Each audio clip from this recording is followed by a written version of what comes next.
In the shadowed heart of rural France, where moss-laced castles rise from mist-veiled hills, a discovery was made that rattled even the most seasoned historians. It began not with a grand expedition or royal decree, but with simple renovation work inside a centuries-old chateau.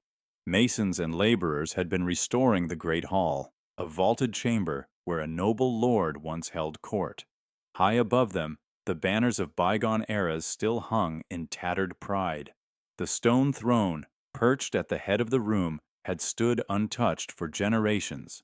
But when one worker accidentally chipped the floor just beneath it, the sound it made was wrong, hollow. Curiosity, as it often does, led to something much more. Clearing away debris revealed the outline of a trapdoor, an ancient slab of stone, unlike the others, sealed not with mortar, but molten lead. This was no ordinary barrier. This was deliberate, industrial, cauterized into permanence. Whoever sealed this passage had not wanted it opened, and they had gone to great lengths to ensure it remained that way. The decision to open it wasn't made lightly. Historians were summoned, priests were consulted. The chateau, after all, had records dating back to the 13th century. Yet not once in any blueprint, diary, or clerical scroll had there been a mention of a chamber beneath the Lord's throne. That silence was unsettling. What would a feudal lord hide directly beneath his own seat of power? With great care, the lead was melted and chipped away. When the stone was finally lifted, a cold gust of ancient air burst forth, carrying with it the unmistakable scent of decay. The chamber below had not seen light in over 300 years. The workers descended into the darkness with lanterns, and what they found would turn legend into documented reality. The room was small, circular, and lined with stone etched in symbols long abandoned by the church. These were not Christian carvings. They were older. Some said Celtic, others whispered of pagan origin. In the center of the chamber was a stone slab, like an altar. Upon it, the curled remnants of human bones, blackened by time, lay in what appeared to be a ritualistic posture. Around the altar were items never meant for medieval worship: clay idols with too many eyes, fragments of dried herbs, and a knife forged not for war, but for sacrifice. Carbon dating would later confirm that the remains were from the early 1500s. But who the bones belonged to was a mystery the earth had swallowed whole. No records matched, no missing noble, no executed prisoner, just silence. Only the chamber, sealed in molten lead, told the story, a tale not of burial, but of concealment. The most disturbing detail, however, was found etched on the underside of the trapdoor, a warning, scrawled in Old French, barely legible through soot and oxidation. Translated, it read, "Let none open this. He who watches has not slept." Many dismissed it as superstition, a remnant of a time when fear ruled hearts and demons were blamed for bad harvests. But others, historians of folklore and religion, recognized the phrase. He who watches was a common thread in heretical texts of the 14th century, often used to describe a nameless entity believed to dwell in the spaces beneath the earth, watching, waiting. Why would a medieval lord, a man sworn to the church, have a chamber of ancient pagan rites beneath his throne? Was it inherited from an earlier structure, or was it something he constructed in secret? Some suggest that during periods of plague and war, nobles often turned to forbidden practices, desperate for power, protection, or healing. There are accounts from other parts of Europe where even monarchs engaged in rituals they later had erased from official memory. But sealing it with molten lead, that was no mere attempt to hide sin. That was containment. Over time, whispers began to surface in the nearby village. Tales passed down from great-grandparents now took on new meaning. One story spoke of a girl who disappeared into the chateau centuries ago, believed to have been taken for courtly service, but never seen again. Another, of a priest who refused to bless the throne room and left the region without explanation. These tales had been written off as old wives' lore. until the chamber beneath the throne made them echo with terrifying plausibility. The chateau itself had always had an aura.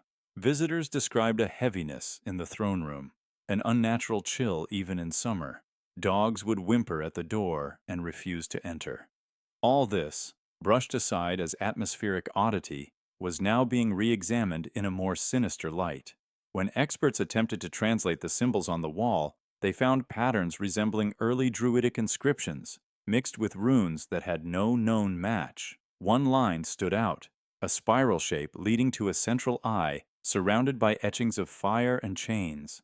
To some, it represented binding a force.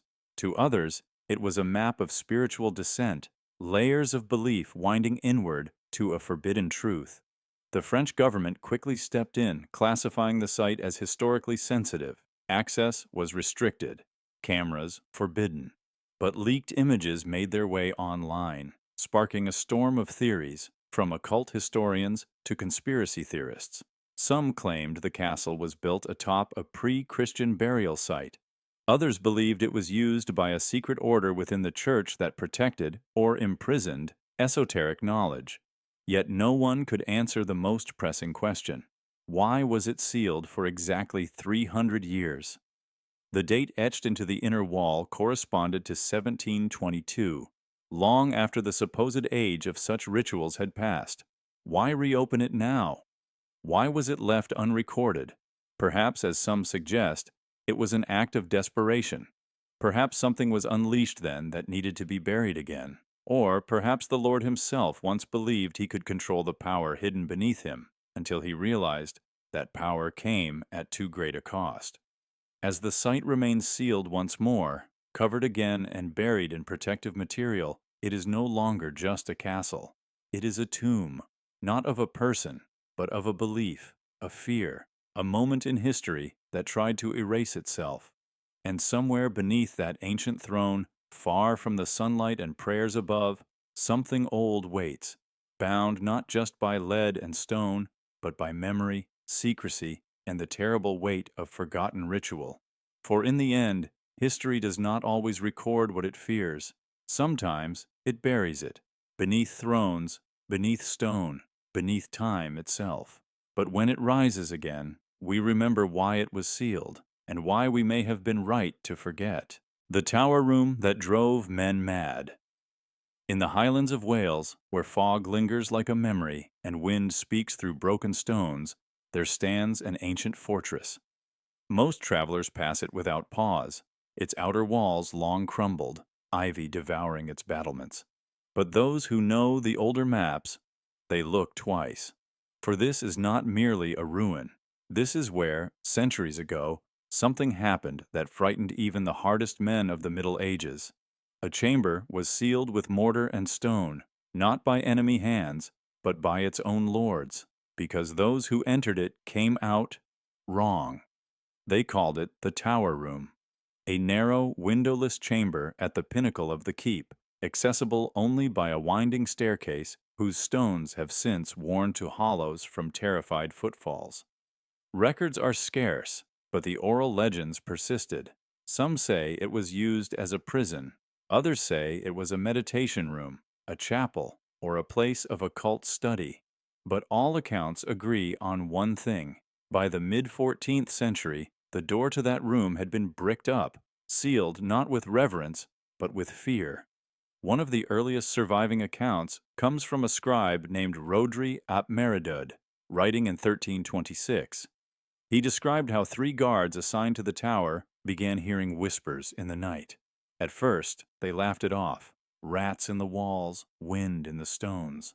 By the 3rd week, 2 had vanished without a trace, and the 3rd was found at dawn, crouched at the base of the tower stairs. His expression was frozen in terror, his hands pressed tightly over his ears. He was conscious, but unresponsive at first. He survived for 1 more week, long enough to be questioned. What he described was deeply unsettling. Whispers in the stone, shifting silhouettes he called the Hollow Children, and a presence he named the Watcher above the Watcher. His final words, spoken in a strained whisper, were reportedly, "The tower isn't tall, it's deep." After that, the room was sealed. But curiosity has a way of surviving fear, especially in an age when superstition blurred with truth.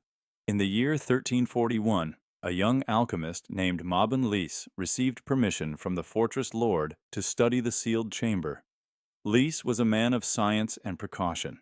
He brought with him a full retinue: assistants, monks, scribes. They carried iron symbols, sacred incense, blessed water, protective charms, even a bronze censer meant to detect noxious or invisible vapors. He entered the chamber for just 1 hour. When the door reopened, Lys emerged, alive but changed. He could speak, but not clearly.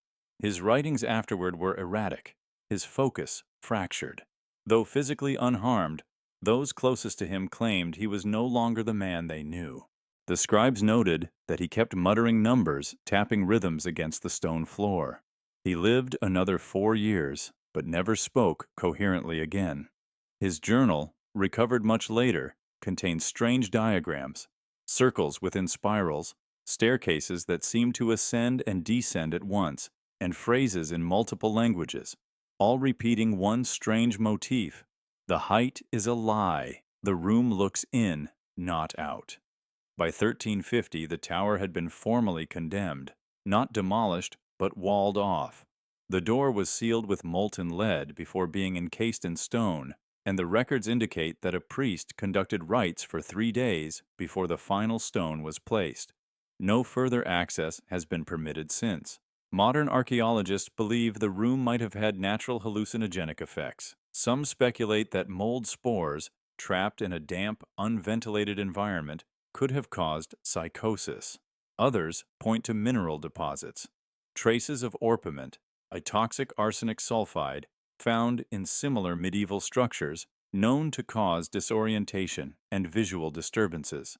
But the psychological elements are harder to explain. Why did each person experience eerily similar phenomena? Whispers, reversed geometry, sensations of being watched from inside. Why did the tower inspire such lasting dread that even today, local villagers refuse to camp near it? There are those who believe the answer isn't chemical at all, but symbolic. That the room functioned as a kind of psychic mirror. That isolation, height, and silence created the perfect environment for the mind to fold in on itself. In medieval thought, towers represented closeness to God, but also danger, ego, and madness. Perhaps the tower room didn't drive men mad. Perhaps it simply opened a door already inside them. And yet, the reports continued. As late as the 1700s, a shepherd claimed he saw light flickering from the sealed window slit. In 1849, a soldier deserted his post at a nearby barracks after dreaming, night after night, of a narrow stone chamber with a spiral painted in blood. He had never visited the fortress. When shown sketches, he reportedly fainted. Today, the tower remains sealed. Government records listed as a protected medieval ruin. But unofficially, locals say that even drones sent to scan the upper floors experience signal interference. No heat signatures, no unusual radiation, just a single anomaly: an electromagnetic void precisely the size and shape of a walled-up room. And if you ask those who still live nearby, they'll tell you, don't look up. Don't stare too long at the top of the tower, because if you do, you might feel something staring back. What lived, or lives, inside that chamber may never be known. Whether it was a natural phenomenon, a psychological experiment before its time, or something ancient and unspeakable that men were right to fear, one thing is certain. Some rooms are built to hold things, others are built to hold us, and some should never be unsealed. The library that burned without fire. In the quiet hills of Upper Austria, hidden among dense forests and worn paths, lies a castle that time nearly forgot: Burg Himmelstein. Built in the 13th century by the noble von Gernitz family, the fortress was as much a sanctuary as a stronghold. But what draws whispers and unease even today isn't its ramparts or battlements. but the strange fate of a secret room discovered deep within its stone heart. A room filled with knowledge, now nothing more than ash. A room that burned without fire. In the autumn of 1818, as restoration efforts began on the aging fortress after centuries of neglect, workers broke through a crumbling wall in the castle's southern tower. What they found behind it stunned everyone. A sealed chamber, dry, untouched, perfectly preserved, lined with ancient shelves holding parchment scrolls and codices. The air was thick with age, but the silence inside felt wrong, like it had waited too long to be seen. The scrolls, some written in Latin, others in medieval Germanic dialects, bore the insignia of a long-forgotten monastic scriptorium. Many were theological treatises, while others were maps, herbal compendiums, and alchemical manuscripts. Dozens of them dated to the 14th and 15th centuries. Some bore strange symbols, zigzagging lines, interlocked serpents, suns surrounded by concentric rings. One scroll even had a diagram of a human figure surrounded by planetary glyphs. It was as if the room held not just religious doctrine, but ancient esoteric knowledge, hidden deliberately away from public eyes. The castle's new owner, Count Joseph Halver, ordered the manuscripts catalogued and transferred to the nearby Benedictine monastery for preservation. But the night before the planned transfer, something happened, something that would be whispered for generations. At dawn, the guards found the chamber blackened, not just damaged, scorched entirely. The walls were covered in soot, the shelves reduced to carbon skeletons. The scrolls, dozens of them, crumbled to dust with the slightest touch, yet no fire had been seen, no smoke had risen, no other room in the castle was affected, and, most curiously, the wood beams of the castle itself remained intact. Only the contents of the library had been burned. Puzzled and afraid, Halver summoned fire inspectors, alchemists, even clerics. But no rational explanation could account for it. There were no signs of combustion, no candle stubs, no lightning, no structural heating. The stone walls bore high levels of discoloration, but no burn marks beyond surface soot. The floorboards were warm to the touch for days, though no embers were found. It was as if the room had been cooked from the inside, without flame, without air, and without time to escape. The monks who received word of the event responded with hushed dread. They knew of the scrolls. Some had passed through their abbey centuries ago, texts deemed too perilous to copy. Legends spoke of heretical monks who tried to summon divine light through sacred geometry, and others who claimed the world had a hidden language, one that, if spoken aloud, could awaken God or destroy reason itself.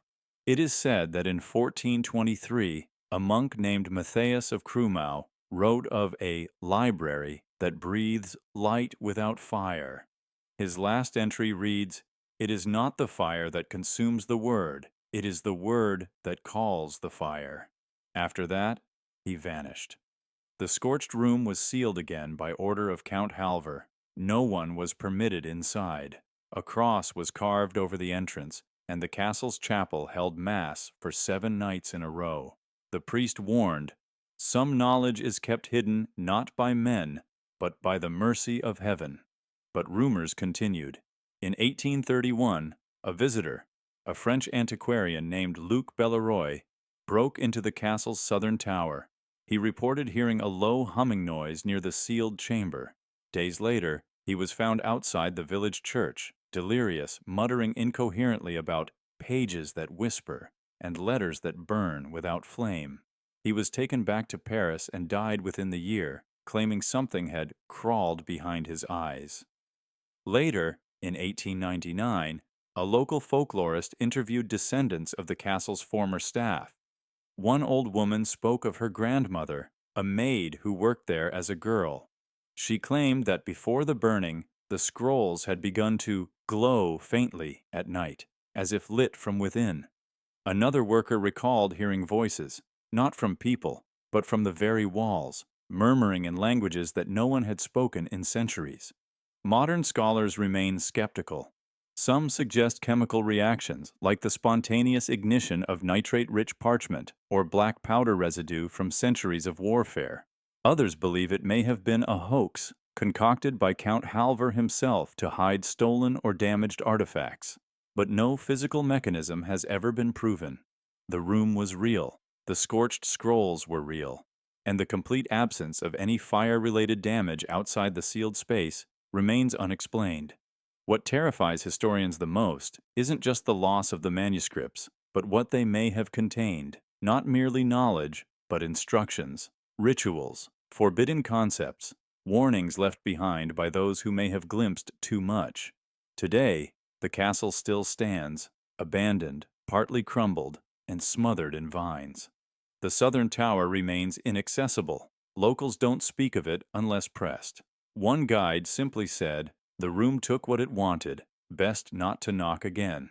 And so, the library that burned without fire remains a mystery, not one of destruction, but erasure. A room silenced not by time, nor man, nor nature, but by something that did not want its secrets remembered. Maybe knowledge can be dangerous. Maybe language has a limit. Or maybe some libraries aren't built to share truth, but to contain it. And sometimes, even the walls know when it's time to burn the story, even if there's no fire. The hallway that shortened over time. In the heart of Bavaria, hidden among the dense alpine forests and rolling hills, stands a castle that time seems to have forgotten.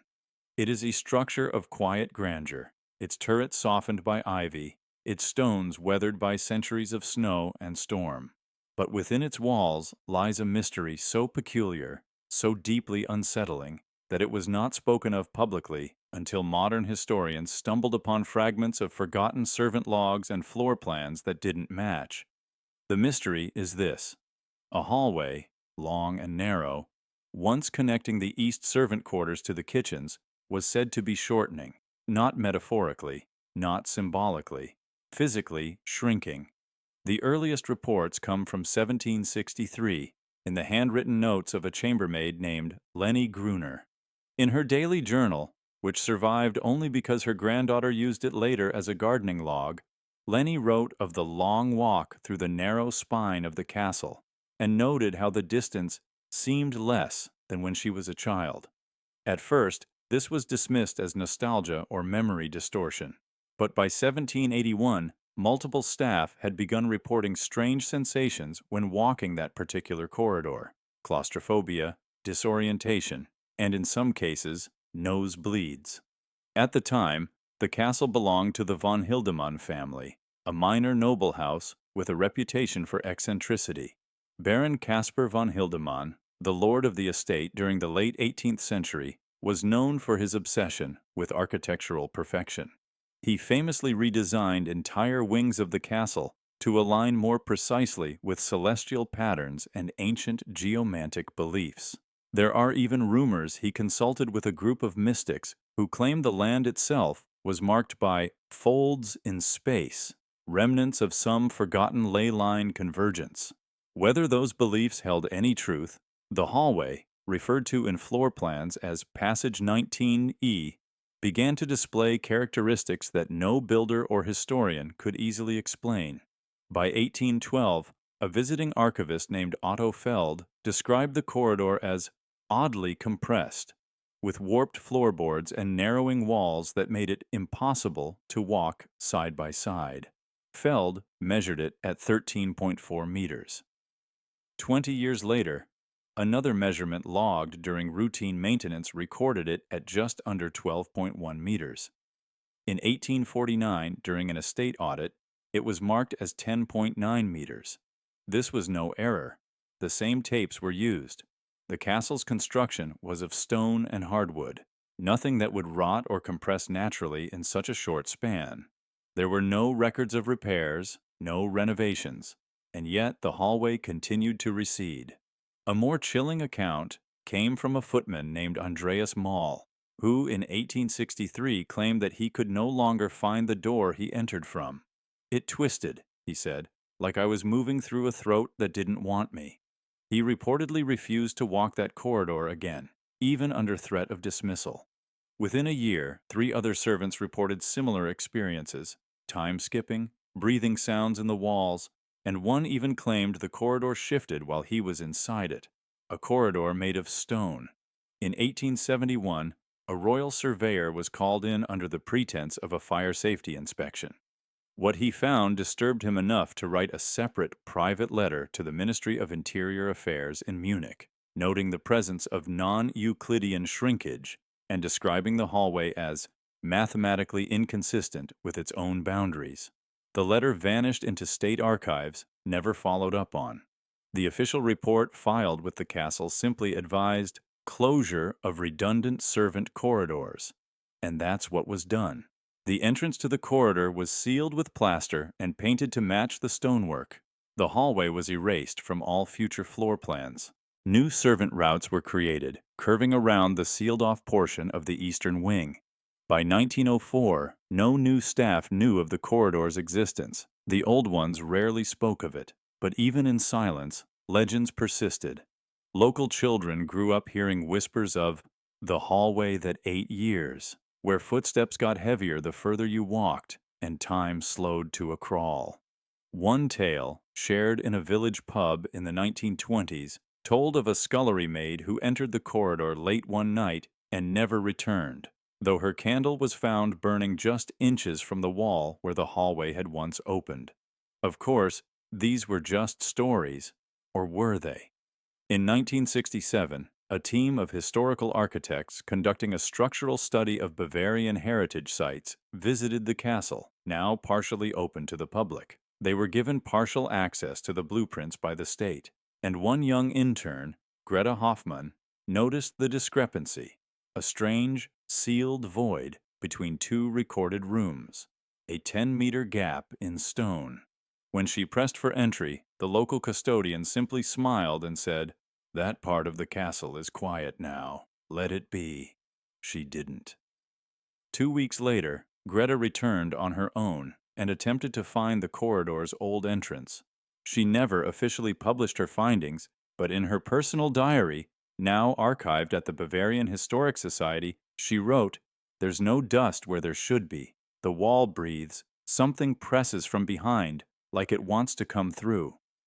No record of what lay beyond the wall was ever made public, but shortly after, the Bavarian Office of Cultural Preservation quietly declared that section of the castle off-limits, citing structural instability. And yet, the castle hasn't shifted in centuries. Its towers stand strong, its arches never bowed. So why does one part of the eastern wing no longer exist in the minds or maps of the caretakers? There's one final account. In 1994, an American tourist named Daniel Weaver visited the castle during an off-season tour. In a letter to his sister, he wrote something strange. "We were walking through the old quarters, and I saw a hallway that wasn't on the guide's path. It was roped off, but the air felt colder there, like something was leaking through the stone. I swear the rope moved behind me. When I looked back, it was gone." Whether the corridor truly shortened, or if it existed in a space where physical laws bent to some unknowable rhythm, remains uncertain. What we know is this: the corridor was real. The shrinkage was documented. The people who walked it were changed, and today, no one knows exactly where it was, only that it was sealed, buried in silence, and written out of history. Yet sometimes, when the castle is quiet and the wind moves through its stone bones, a faint echo is said to return, footsteps that never quite reach the end of the hall. The echoing chamber that repeated secrets. Deep beneath the stone floors of an ancient Benedictine monastery in southern France, hidden below the warmth and bustle of the kitchen ovens, there once existed a room known only to a few monks. By the time it was discovered by outsiders, it had already been sealed for over a century, walled up, forgotten, and erased from most official records. But oral accounts persisted, passed down in whispers through generations of the faithful. It was called La Chambre de l'Echo, the echoing chamber, and its legend was one that straddled the boundary between divine mystery and something far darker. The monastery itself was built in the early 12th century, nestled within the Languedoc countryside, where the scent of rosemary and old stone fills the air. It was a place of isolation, contemplation, and repentance. Monks there took vows not only of silence, but of secrecy. The confessional rites conducted within its walls were considered so sacred that even accidental eavesdropping could result in penance. But something changed in the late 1600s. According to recovered journals from a visiting bishop, monks began to report that their private confessions, whispered in the dead of night in the kitchens or side chambers, were being repeated back to them, not by other monks, not by anyone, but by the very walls. A monk would enter the kitchen to prepare morning bread and hear softly, echoing from the floorboards beneath, "I have doubted the path. I have stolen dried figs. I have envied Brother Mathieu." Words they themselves had whispered days earlier, returned in their own voice. At first, it was dismissed. Auditory hallucinations brought on by fasting, sleep deprivation, or the haunting echo of one's own guilt. But the reports mounted. The same confessions echoed at the same hour they were first spoken, usually just before dawn, as if the chamber below was reenacting the past, word for word. Then something stranger occurred. One night, a novice monk named Henri claimed to have heard a confession he had not made, a sin he had only thought about committing, but never spoken aloud. "I would leave this place if I could," the chamber whispered. That night, Henri fled the monastery in fear, never to return. His account was found years later in a dusty parish in Toulouse, written as a desperate warning. The chamber beneath the fire speaks your thoughts back to you. It remembers, and it waits. Curious and alarmed, the abbot at the time, a respected and educated man named Bertrand de Chaloux, ordered an investigation. With several senior brothers, he descended into the substructure beneath the kitchen. What they found was an oddly shaped chamber, its walls curved like a shell, smooth and cold to the touch. There was no apparent entrance beyond a narrow crawl space behind the pantry, and no signs of deliberate construction. The room seemed unnatural. Acoustic tests, crude as they were, revealed an uncanny capacity for sound retention. A whisper uttered in the far corner would bounce through the space and linger, not just for moments, but for minutes, and, as later discovered, for days. The abbot dismissed the more superstitious fears as hysteria. He declared the chamber a marvel of natural architecture and ordered it to be left undisturbed. But within weeks, things turned. The echoes grew bolder. They no longer waited for confessions to be whispered. They repeated fragments of prayers, secret conversations, even passing thoughts. A brother known for his meticulous memory noted that the echoes did not always match reality. Sometimes they said things that had never happened, yet soon did. One monk confessed in private that the echo had spoken his greatest fear aloud before it came true. Then, one winter evening in 1693, Abbot Bertrand himself died under strange circumstances. His body was found at the threshold of the chamber, eyes wide, fingers curled in terror, mouth open as if mid-scream. There were no wounds, no signs of poisoning.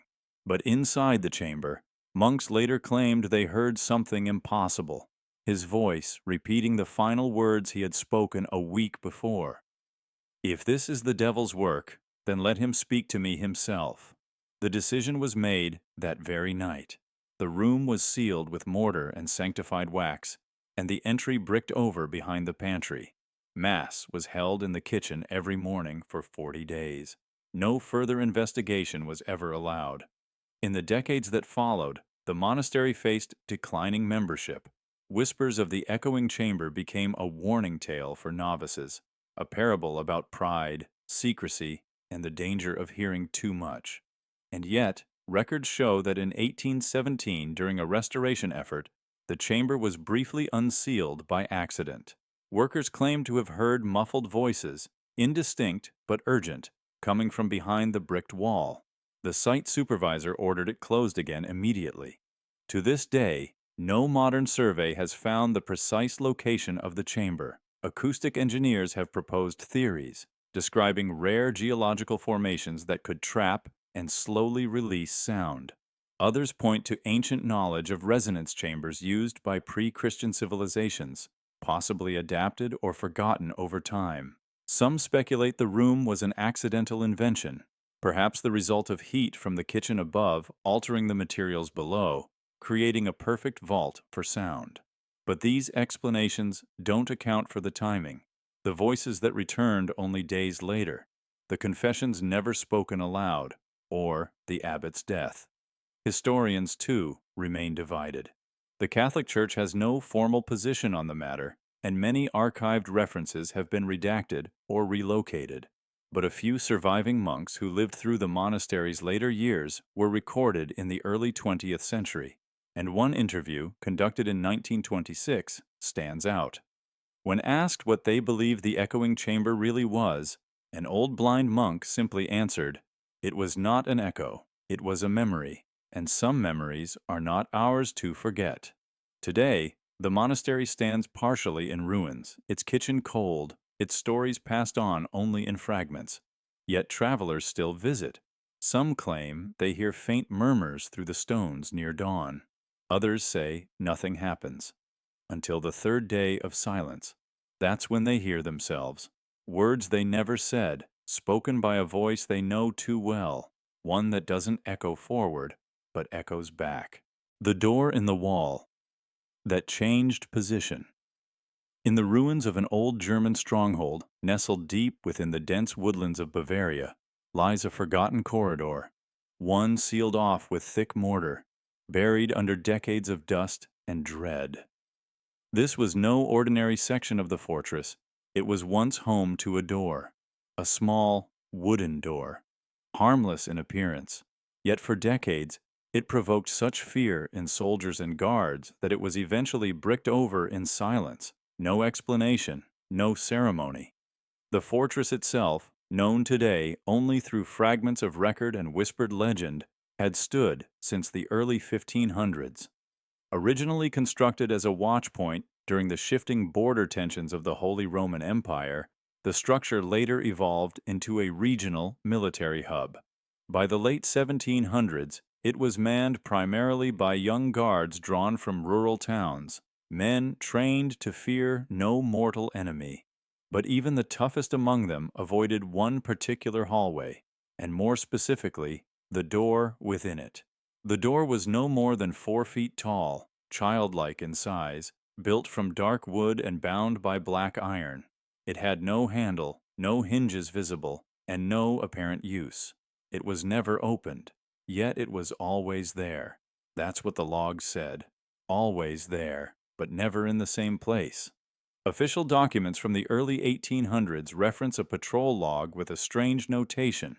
Western corridor door relocated again. No tracks, no structural damage. Men unnerved.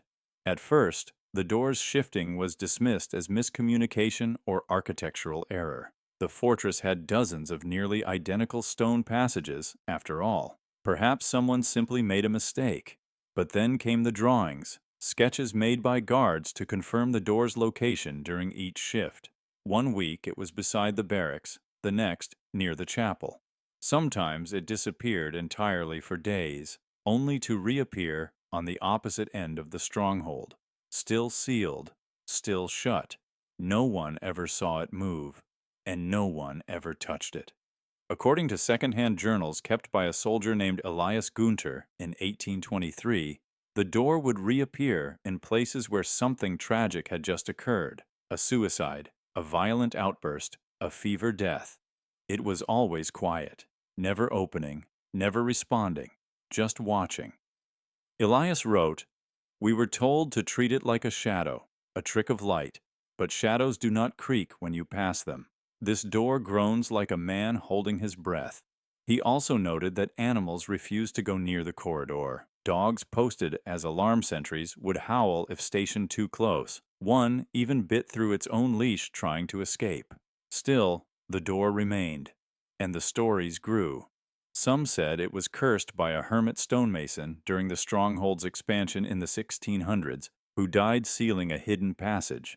Others claimed it was the result of a wartime experiment, an attempt to create a secret exit point that somehow folded wrong. But those were the comforting theories, the ones that suggested the door had purpose. The more terrifying idea came from the old priest stationed in the chapel above the eastern wall. In his final sermon before resigning his post, he spoke one line the fortress never forgot. That door is not a door, it is a wound. No one knows exactly what he meant, but the phrase lingered in the air like the scent of rot. Then came the night of the fire. In 1840, an accidental blaze swept through the eastern quarters. One of the guards, delirious with smoke inhalation, was pulled from the flames, babbling about the door. He claimed it had moved again, positioned right at the base of the stairs. He said it was open, and he said something looked out from behind it, not stepped through, not emerged, just looked. He died later from burns, but not before writing one final note in a trembling hand.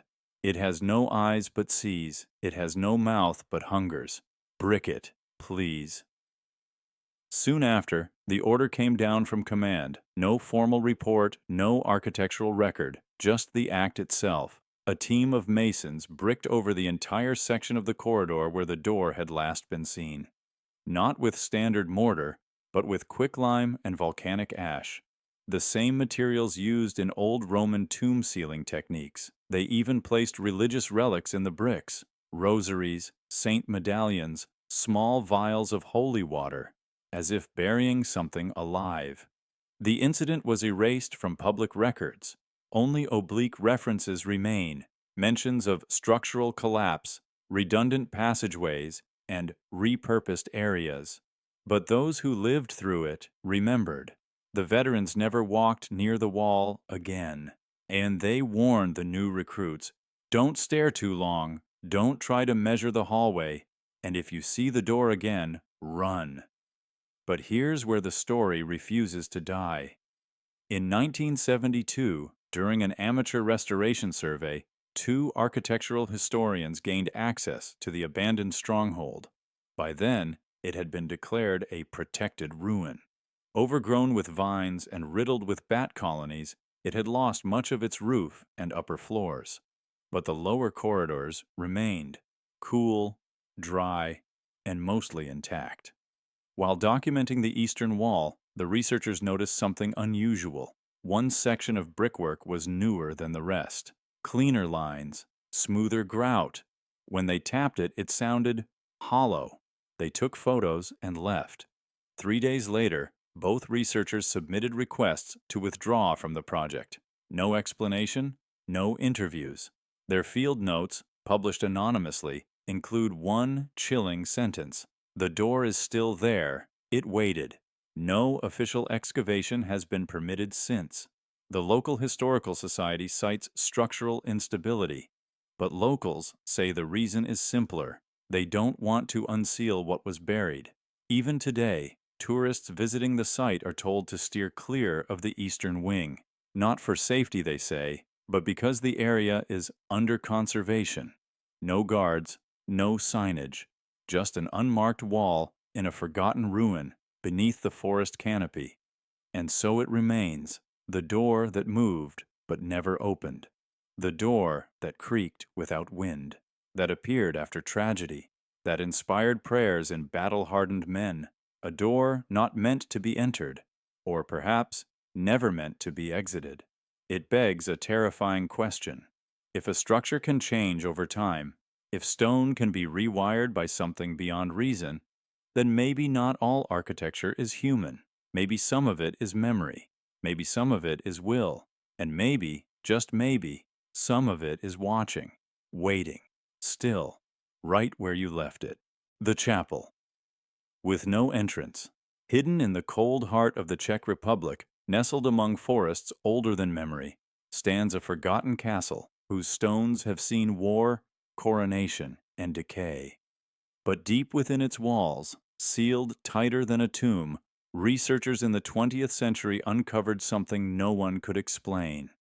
Behind layers of plaster and stone, behind what should have been nothing but dead space, they found a fully furnished medieval chapel.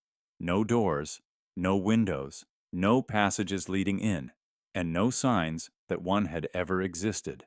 The discovery happened during routine structural maintenance at the edge of a collapsed corridor. Workers detected an unusual echo, a hollow resonance behind one of the interior walls. Thinking it might be an old storeroom or forgotten vault, they carefully removed a section of stone. What lay behind wasn't just a room, it was a sanctuary, entire, untouched, waiting. Inside, candles remained upright in sconces, their wax long petrified. A wooden altar stood at the far end, carved with biblical scenes and symbols of the Passion. Stained glass adorned a false window behind the altar, an illusion crafted of colored crystal embedded in the wall. The floor was laid with polished stone tiles, and atop them a kneeling bench faced the altar like someone had only just left. A chalice still rested on the cloth-covered table. No dust, no decay, no intrusion of moisture or air. But here's what truly unsettled the historians.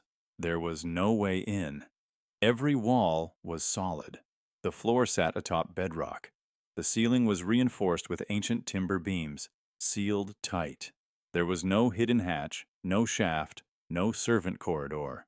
And radiocarbon dating confirmed the structure had been sealed since the 14th century. Yet everything inside remained perfectly preserved, as though time had forgotten it existed.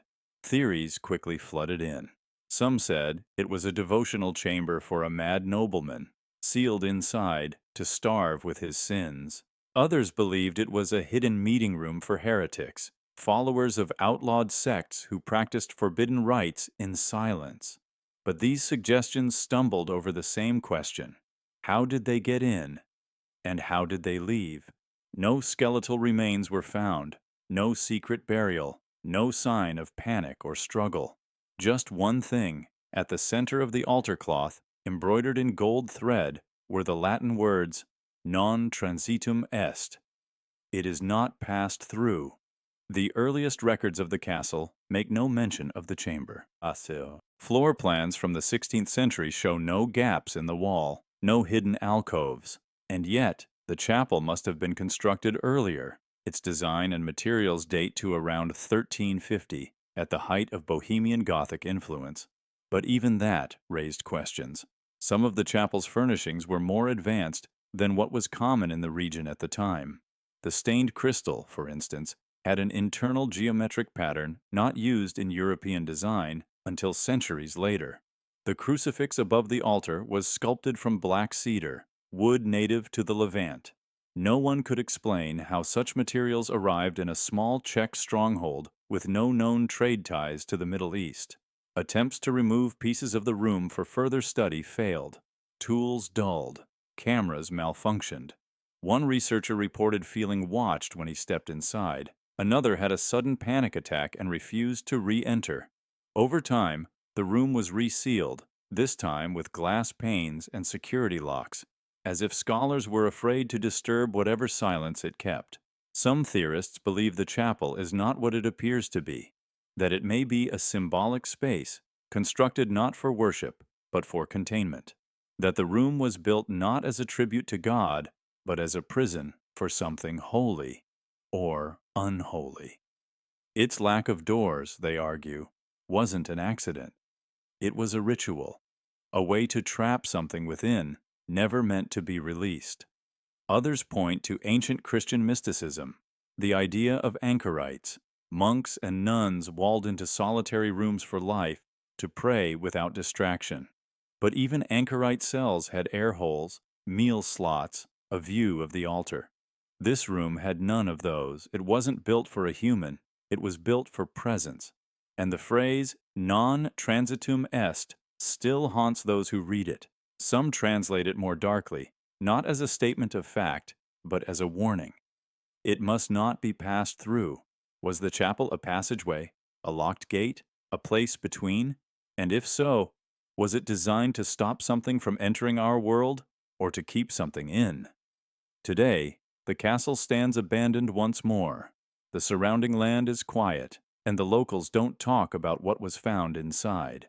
Tourists aren't allowed near the sealed wing. Officials cite structural instability, though restoration crews completed that part of the fortress years ago. The walls remain untouched, and behind them, the chapel remains, frozen in time, unaired, unentered, and absolutely unexplained. Because some rooms are lost to history, others are buried, but the most dangerous ones were meant to be the skeletons behind the nursery wall. In the heart of rural Yorkshire, nestled among cold mists and twisting hedgerows, stood a manor house with secrets older than the walls themselves. Braeburn Hall, as it was once known, had been passed down through generations since the late 1200s. Its gray stones had seen plague, war, and royal decrees, but nothing prepared the 19th century renovators for what they uncovered one grim winter morning. It began in 1867. The manor had recently been inherited by Lord Altham, a reformist noble eager to modernize the decaying estate. Among his plans was the complete refurbishment of the east wing, long sealed off due to damp and disrepair. Within that wing lay an old nursery, its toys untouched, its furniture draped in mildew-stained sheets. But it was the far wall, bricked up long ago with irregular stone and crumbling mortar, that caught the workmen's attention. With chisels and mallets, they struck through centuries of neglect. The air that escaped was bitter, dry, and still. And behind that wall, laid out in chaotic layers, were bones, dozens of them, tiny, human. They called for the local coroner. Within days, word spread like fire across the county. Behind the nursery wall were the remains of at least 28 children, some only infants. No caskets, no burial garments, just skeletal remains, stacked haphazardly, cradled in centuries of dust and silence. None of the current family knew anything of it, and no records mentioned such a burial. The coroner's findings were no less disturbing. The bones were ancient, medieval in origin. Most bore no sign of trauma, yet several skulls showed evidence of blunt force injury. Others had twisted femurs or stunted rib cages, likely signs of malnutrition or disease. But the greatest mystery was not how they died. It was why they were there, hidden behind a wall meant to protect. In a room once meant for laughter and lullabies, whispers began. Had the manor once housed a plague quarantine? Were these the children of peasants, hidden in death by shame or panic? Or were they victims of something darker, rituals, punishment, abandonment? Parish records were incomplete, but a single entry from 1349 mentioned a fevered madness among the children of Braeburn, wherein the young ones fell as wheat to the blade. That year coincided with the Black Death. Could they have been sealed away in terror, victims of the plague, entombed by caretakers too frightened to give them graves? And yet not all matched the signs of plague death. Some skeletons were younger, likely dating from different decades. This wasn't a single tragedy. It was something that repeated, that festered. Folklore in the nearby village had long spoken of the children's room, a place no one entered after dark. One woman recalled her grandmother speaking of tiny hands on the glass, of lullabies sung from an empty wing. Few had believed her.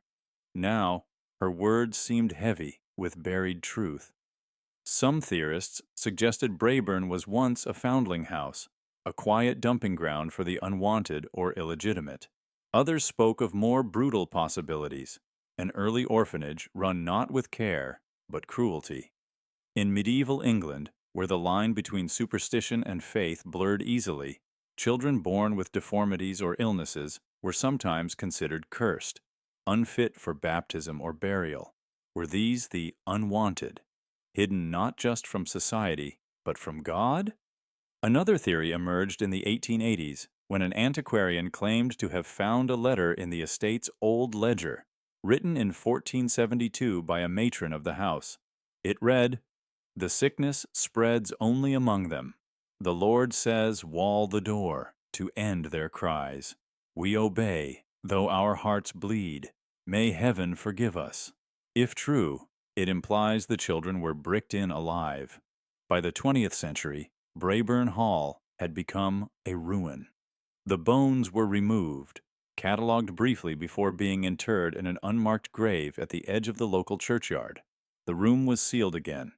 Some say the temperature in the nursery never rose above freezing, even in summer. Some say you could still hear breathing through the wall before it was rebuilt.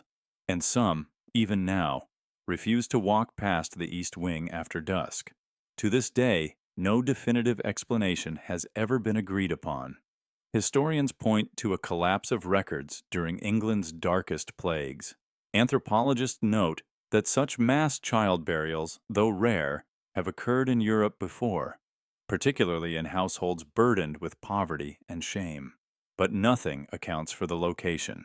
Nothing explains why they were behind a nursery wall, rather than buried in consecrated ground.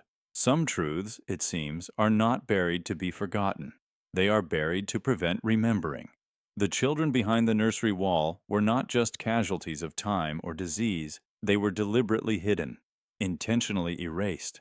And maybe that is the most horrifying truth of all, not how they died, but how easily they were meant to vanish. The nursery has long since been demolished.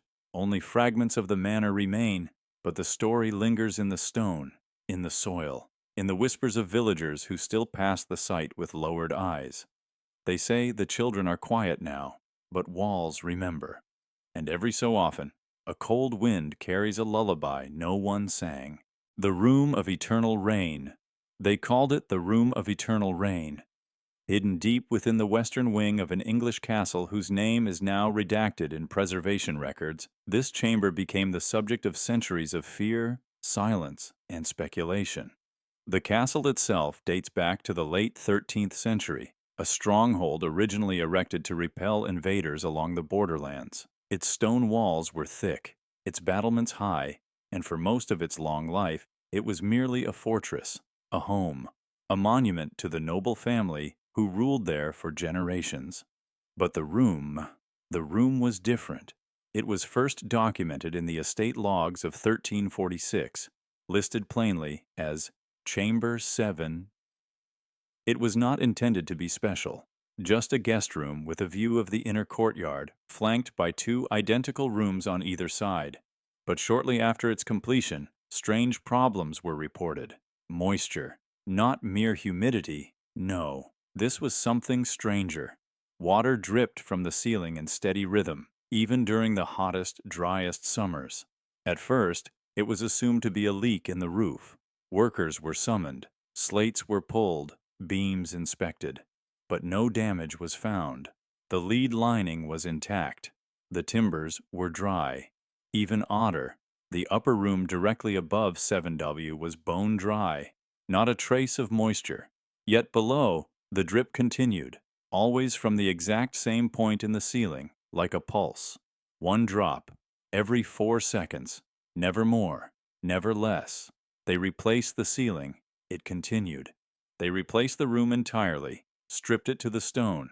The drip resumed. No visible crack, no pipe, no spring. The room below it remained unaffected. There were no water sources nearby, no hidden aqueducts, no underground wells. And still, it dripped. By 1380, the room had been sealed temporarily, but not before reports emerged from staff of strange dreams after sleeping nearby. One maid described waking with damp hair and hearing what she called distant weeping in the walls. Another claimed she heard rain inside the room even when the door was closed and locked. Several servants refused to work in the wing. Eventually, a decree was issued by Lord Halrick de Winton. The room known as 7W is to remain unoccupied, its door barred. None are to enter. This would be the first of 4 bans over the next 2 centuries. Each time a new lord inherited the estate, the temptation to investigate returned, only to be met with the same result. The rain never ceased. A drip without source, without cause, immune to repair or understanding. In the late 1500s, the now renamed Rain Room was quietly opened for use again, this time for storage. The steward at the time, William Brayshaw, noted that iron tools kept in the room rusted overnight, even when wrapped in oiled cloth. Books left within grew damp, no matter how tightly they were sealed. Candles would not stay lit. Even dry straw mildewed within days. By this point, whispers had begun among the villagers nearby. Some believed the room had been cursed. Others claimed the rain was the tears of a woman imprisoned there centuries before. Though no official record survives of such an event, there are fragments of a ballad from the 17th century referencing the bride in the drowned room. Whether legend or buried truth, the story claimed that a noblewoman was locked within after refusing an arranged marriage and died alone. The rain, they said, began that same year. In 1732, a visiting French engineer named Étienne Leclerc was allowed to study the room. He brought with him instruments, primitive by modern standards, but carefully calibrated to detect moisture and airflow. What he found baffled him. The pressure within the room was subtly different than the surrounding chambers, slightly colder, denser, and, as he noted in his journal, the air had the metallic scent of a storm yet to come. Yet there were no clouds, no leaks, and the drip continued, rhythmic and precise, even as he watched. He proposed, reluctantly, that the room was acting as a condensation chamber, pulling atmospheric moisture from the air and collecting it in one point due to a flaw in design. But no such design flaw was visible, and again, it ignored all climate conditions. Even during a historic drought in 1785, where nearby rivers dried to mud and grass turned to dust, the room kept dripping. The same corner, the same rhythm, every 4 seconds. By 1821, the room was once again sealed. A cross was carved into the door.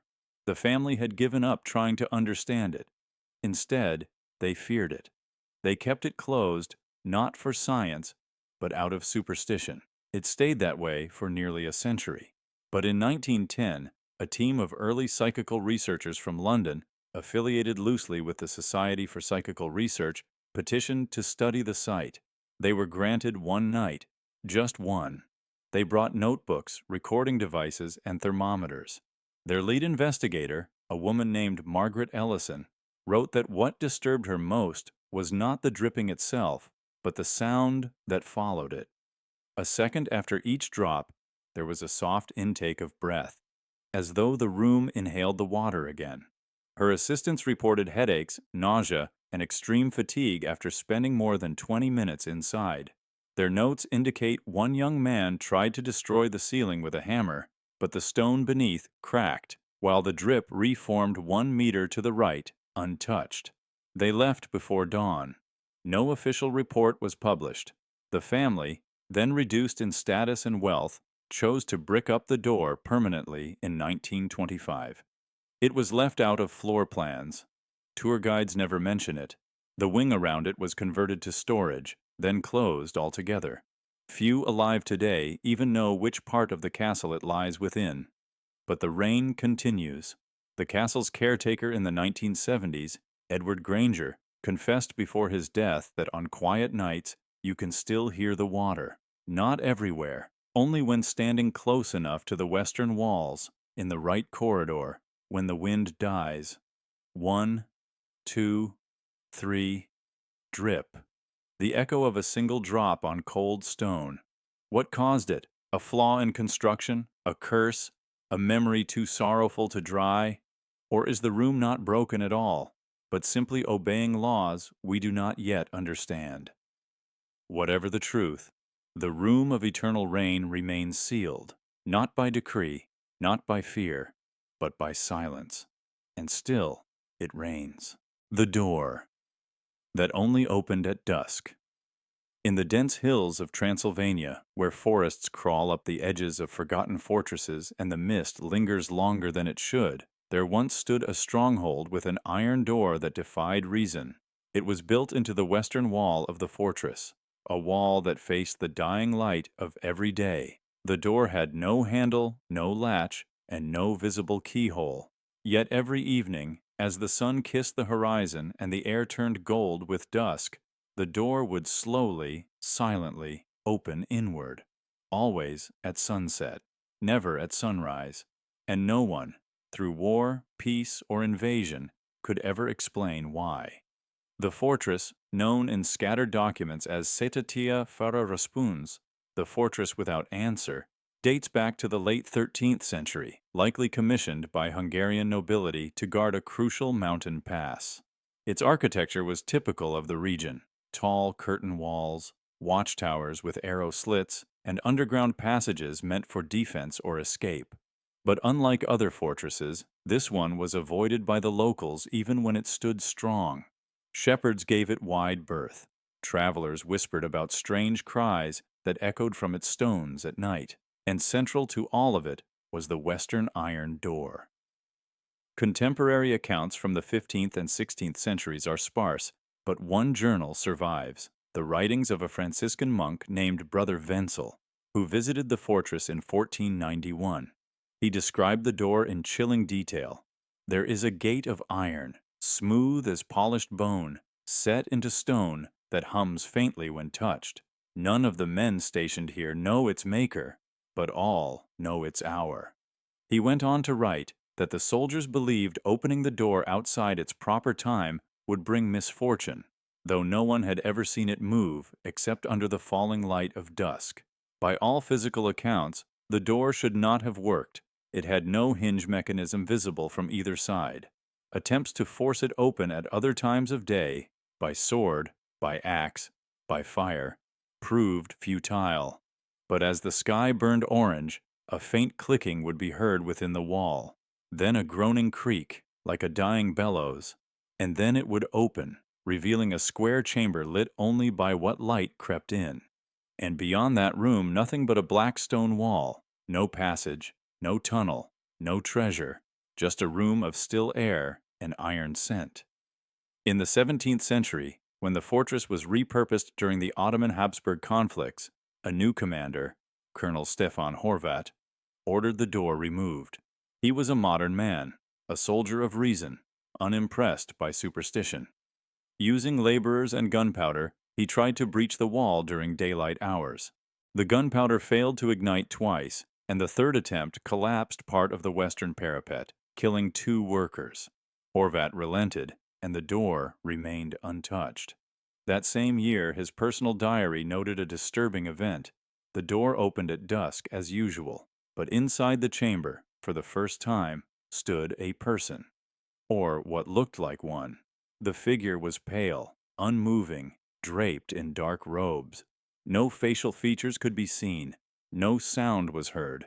Soldiers lit torches and approached, but when they reached the threshold, the room was empty again. From that night onward, none would approach the door. They watched from a distance as it opened and shut with the sun's descent, always empty, until it wasn't. Then, in 1733, a small earthquake struck the region, enough to cause landslides and destabilize parts of the fortress. The western wall cracked. The room behind the iron door caved in. The door itself, somehow undamaged, lay partially buried in rubble. It never opened again. But what followed is perhaps stranger.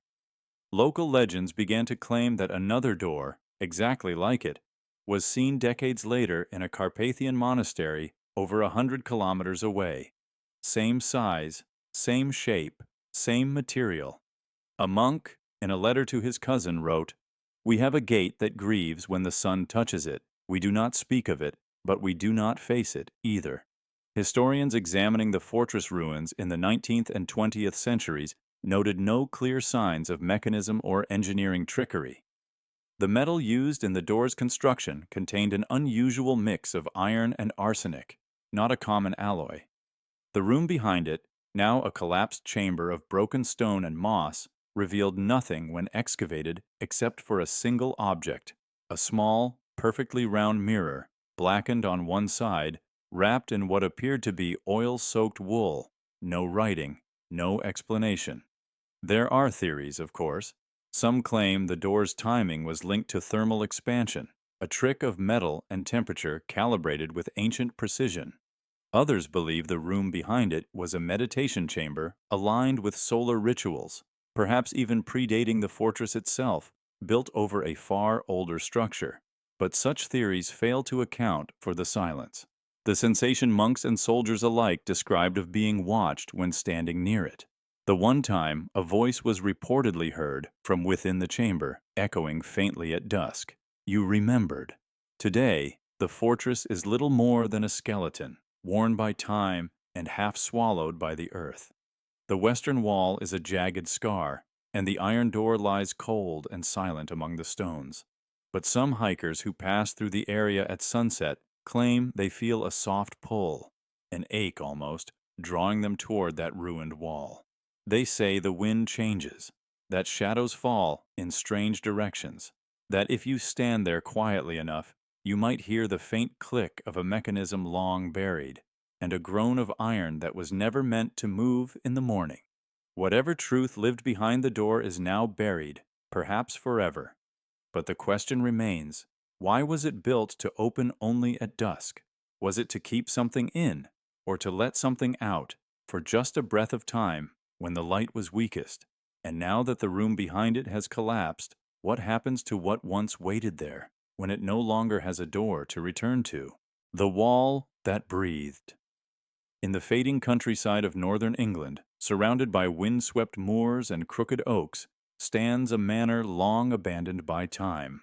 Once a symbol of aristocratic pride, the estate known as Holwick House fell into disrepair in the early 1800s after a series of unexplained events drove away its inhabitants.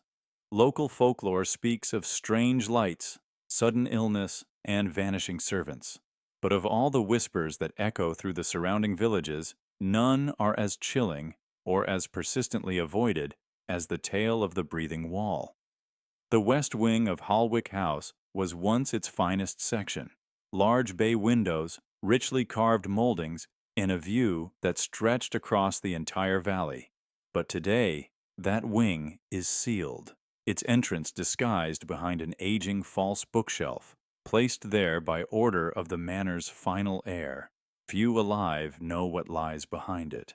But old journals, builders' notes, and family records preserved by the county archives tell a story so strange that even historians tread lightly around its truth. It began during renovations in the year 1811. The heir to the Holwick estate, Thomas Brandom, had returned from London with plans to restore the family manor to its former glory.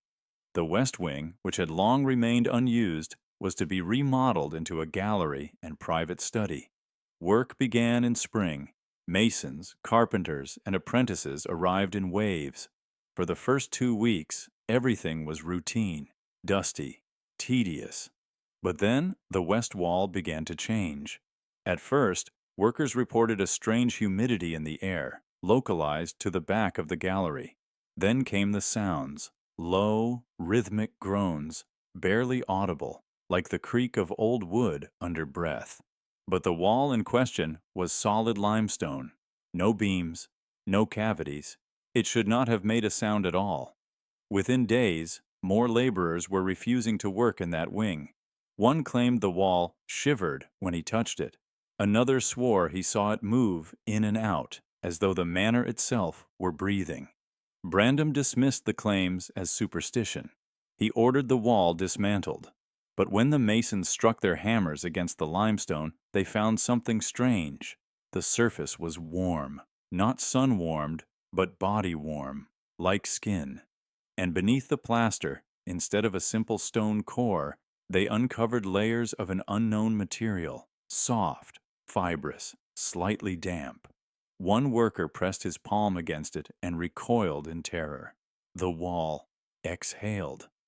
What followed was not recorded in polite detail, but fragments of correspondence between Brandom and his physician suggest the heir suffered from nightmares, fevered hallucinations, and the sensation of being watched from within the house. Servants resigned en masse. The cook left without collecting wages. Even the local priest, sent to bless the manor, refused to enter the west wing after standing in the threshold for less than a minute. Brandom wrote in one letter to a cousin, "It is not haunted. That word is too soft. The wall is alive in some way, though not with life we understand." He described dreams of being inside the house and hearing it inhale, the entire structure pulsing slowly like a chest filled with air. In one account, he claimed to see the west wall beating like a heart in the moonlight. His final entry read simply, "The house has grown around it. We built too near. It is older than stone." In the months that followed, workers fled, the renovations ceased, and the gallery was sealed. A false bookshelf, crafted from the same oak as the surrounding trim, was installed to obscure the entrance entirely. Those who asked were told the west wing had sustained water damage, but those who knew better simply stayed silent. Years passed. Halwick House was eventually abandoned after a fire in the servants' quarters. No one died, but no one stayed either. The estate fell into legal limbo and then into legend. But the breathing wall never stopped. In 1928, a team of architectural historians received temporary access to Halwick before its full closure. They documented much of the main structure, but one of the men, a young assistant named Geoffrey Lang, strayed from the permitted zone. His diary, later published posthumously by his nephew, contains one startling line. "The west wing wall is still warm. I felt it. It shudders like something half asleep, dreaming." Lang died of a brain hemorrhage 2 months later. Some say unrelated. Others aren't so sure. To this day, Halwick remains sealed. Ownership is unclear. The West Wing, more than a century later, is still hidden behind the false shelf, untouched. No scientific explanation has ever been put forward. Samples taken from the wall material mysteriously vanished during post-war transport. Locals now treat the manor like a grave, approached only in winter and only when necessary. So what was the breathing wall? Some say it was a fungus, an undiscovered species that reacted to heat and pressure, mimicking the rhythm of lungs. Others whisper of ley lines, ancient roots of earthbound power pulsing through certain buildings. And some, the few who still remember the oldest versions of the tale, believe the manor was built atop something older than the land records. A hollow, perhaps, a chamber, or a sealed wound in the ground. And when the house settled, it pressed against that thing, and that thing responded. In the end, perhaps the wall wasn't just pulsing. Perhaps it was trying to speak, or to warn, or to breathe its own story into ours. Whatever the truth, one thing remains certain. Some structures are more than stone and timber. Some spaces are more than empty. And some walls are not waiting to fall. They are waiting to wake. The stone room that was warmer than fire.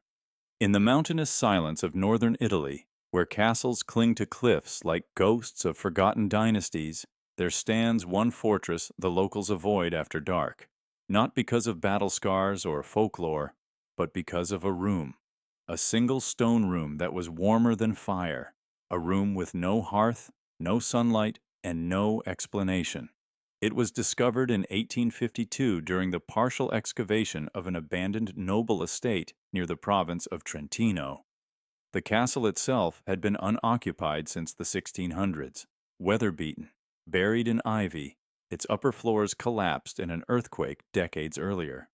When a survey crew cleared the rubble, they unearthed a sealed corridor beneath the western tower. At the end of that hallway was a door, reinforced with iron and sealed from the outside. Behind it was the stone room. Roughly 6 meters by 6, its walls were bare limestone. No windows, no chimneys, no visible vents. And yet, when the surveyors stepped inside, they were struck by an oppressive heat, thick, dry, and unnatural. It wasn't the kind of warmth you'd find from a fire. It radiated from the stone itself. One of the workers, Giuseppe Molinari, later described it as standing inside a furnace that does not burn. They assumed it was geothermal, an underground heat source perhaps, but the geology of the area didn't support it. There were no hot springs, no seismic vents, and thermal scans decades later showed no underground activity of any kind. And still, the room remained hot, even in winter, when frost claimed the outer halls and snow fell through the roofless towers. That single room hovered above 38 degrees Celsius. human body temperature. Curious researchers began visiting. Most could only stay inside for a few minutes. They described the heat as feverish, but not physically painful, like an illness without a cause. Some said it made their ears ring, their mouths go dry. One priest, who attempted to bless the room, collapsed moments after entering. His skin burned as if from a sunburn, but there was no open flame, no light source, nothing to account for the temperature at all. Then came the second symptom, the fever. Visitors often felt ill within hours of entering. Not from infection, not from chemical exposure. Blood work showed no pathogens. And yet, for 24 to 48 hours, they ran high fevers, experienced vivid nightmares, and reported hearing voices just before falling asleep. The same words in the same order whispered in Latin, non est calor, est recordatio. It means, this is not heat, it is memory. The fever always broke, the symptoms faded, but no one forgot what they felt inside. Some swore the room breathed, subtle pulses of warm air brushing their skin like exhalation. Others heard noises behind the stone, gentle tapping, like fingers from within. One scholar compared it to being inside the chest of something ancient and dying, but not yet dead. Historians scoured records of the estate. They found almost nothing. The noble family who built the castle in the late 1400s had erased much of their own history, archives burned, journals missing. But one entry survived, a loose page from a physician's ledger dated 1513. Count Ilario refuses to leave the chamber. He says the stone listens, that it forgives. He has not eaten in 3 days and no longer blinks. The heat grows. We cannot approach. The stone bleeds. No one knows what that last line meant. No evidence of bleeding stone was ever found, but the Count was never seen again. Over the centuries, attempts to study the room intensified. In 1961, scientists installed heat sensors. They confirmed the temperature remained a steady 38.4 degrees year-round, unaffected by external weather. But the heat had no source. The room wasn't emitting, it was containing. As though the stone itself held an ancient warmth it refused to release. One physicist proposed a theory that the room had been built using stone quarried from a meteorite impact site, rock infused with unknown mineral properties. But no such quarry exists in the region. Others believe it is architectural resonance, a chamber designed to trap ambient energy and amplify it. Still, no known structure has replicated the phenomenon. A more disturbing theory comes from medieval religious scholars. Some believe the room was used for ritual penance, not as punishment but as communion. That the heat was spiritual, not physical. A reflection of guilt, memory, or even confession, trapped in the stone like smoke in fabric. That the warmth wasn't meant to harm, but to remember. Even now, the room remains, sealed again. This time by steel and government order. But those who live nearby say it's still warm. You can feel it through the stone if you press your palm against the western wall. The villagers warn not to linger, because they say it doesn't just warm the skin, it warms your thoughts. You start to remember things that never happened. You see faces you never knew. And sometimes, if you stand too long, you forget who you are. What lies inside that room, be it a natural wonder, a spiritual artifact, or a psychic echo, is unknown. But one thing is certain. Some fires burn without flame, and some rooms remember, even when we don't. The Forbidden Cellar. With no floor. In the misty heart of France's Loire Valley, where castles rise like ghosts from the rolling hills, one chateau bears a secret so disturbing it was sealed not by stone, but by royal command. Château de la Vache Noire, the castle of the Black Cow, is mostly forgotten now, overgrown and fading into ruin. But in the 18th century, it was the jewel of the region. A noble estate with gardens sculpted like lace and cellars said to hold the finest wine in all of France, until one day a staircase was discovered that no one remembered building. a staircase that led to a cellar with no bottom. It began in the spring of 1738. The Marquis de Villeneuve, an aging aristocrat known for his obsession with geology, commissioned a team to expand his wine vaults. The workers dug deeper into the chalky ground, expecting more limestone and clay, but instead, their shovels struck air. A hollow space, large, dry, and deathly still. What they found was not a cave. It was a chamber, carved and symmetrical, with old stone steps leading into darkness, and it never stopped. The initial descent was casual, 20 or 30 steps, lined with moisture-stained walls. But soon, the light of their lanterns failed to reach the floor. Stones dropped into the shaft never made a sound. They vanished into silence. Curious and alarmed, the Marquis sent for ropes and measuring tools. A lead weight on a 100-foot line was lowered, then 200, then 4. No impact, no echo, just rope being swallowed by blackness. One man claimed the line had reached 1,000 feet, yet still there was no bottom. Birds sent into the shaft refused to descend. Dogs would not approach. The cellar breathed cold air constantly, but no wind rose from below. Fear began to take root. Workers whispered of a hole to hell. The Marquis scoffed until a young steward named Marcel offered to descend. They lowered him in a harness, slowly, carefully. At first, Marcel called out steadily, reporting smooth walls and stale air. But at around 300 feet, his voice began to echo strangely, distorted, as if someone else were repeating his words just seconds behind.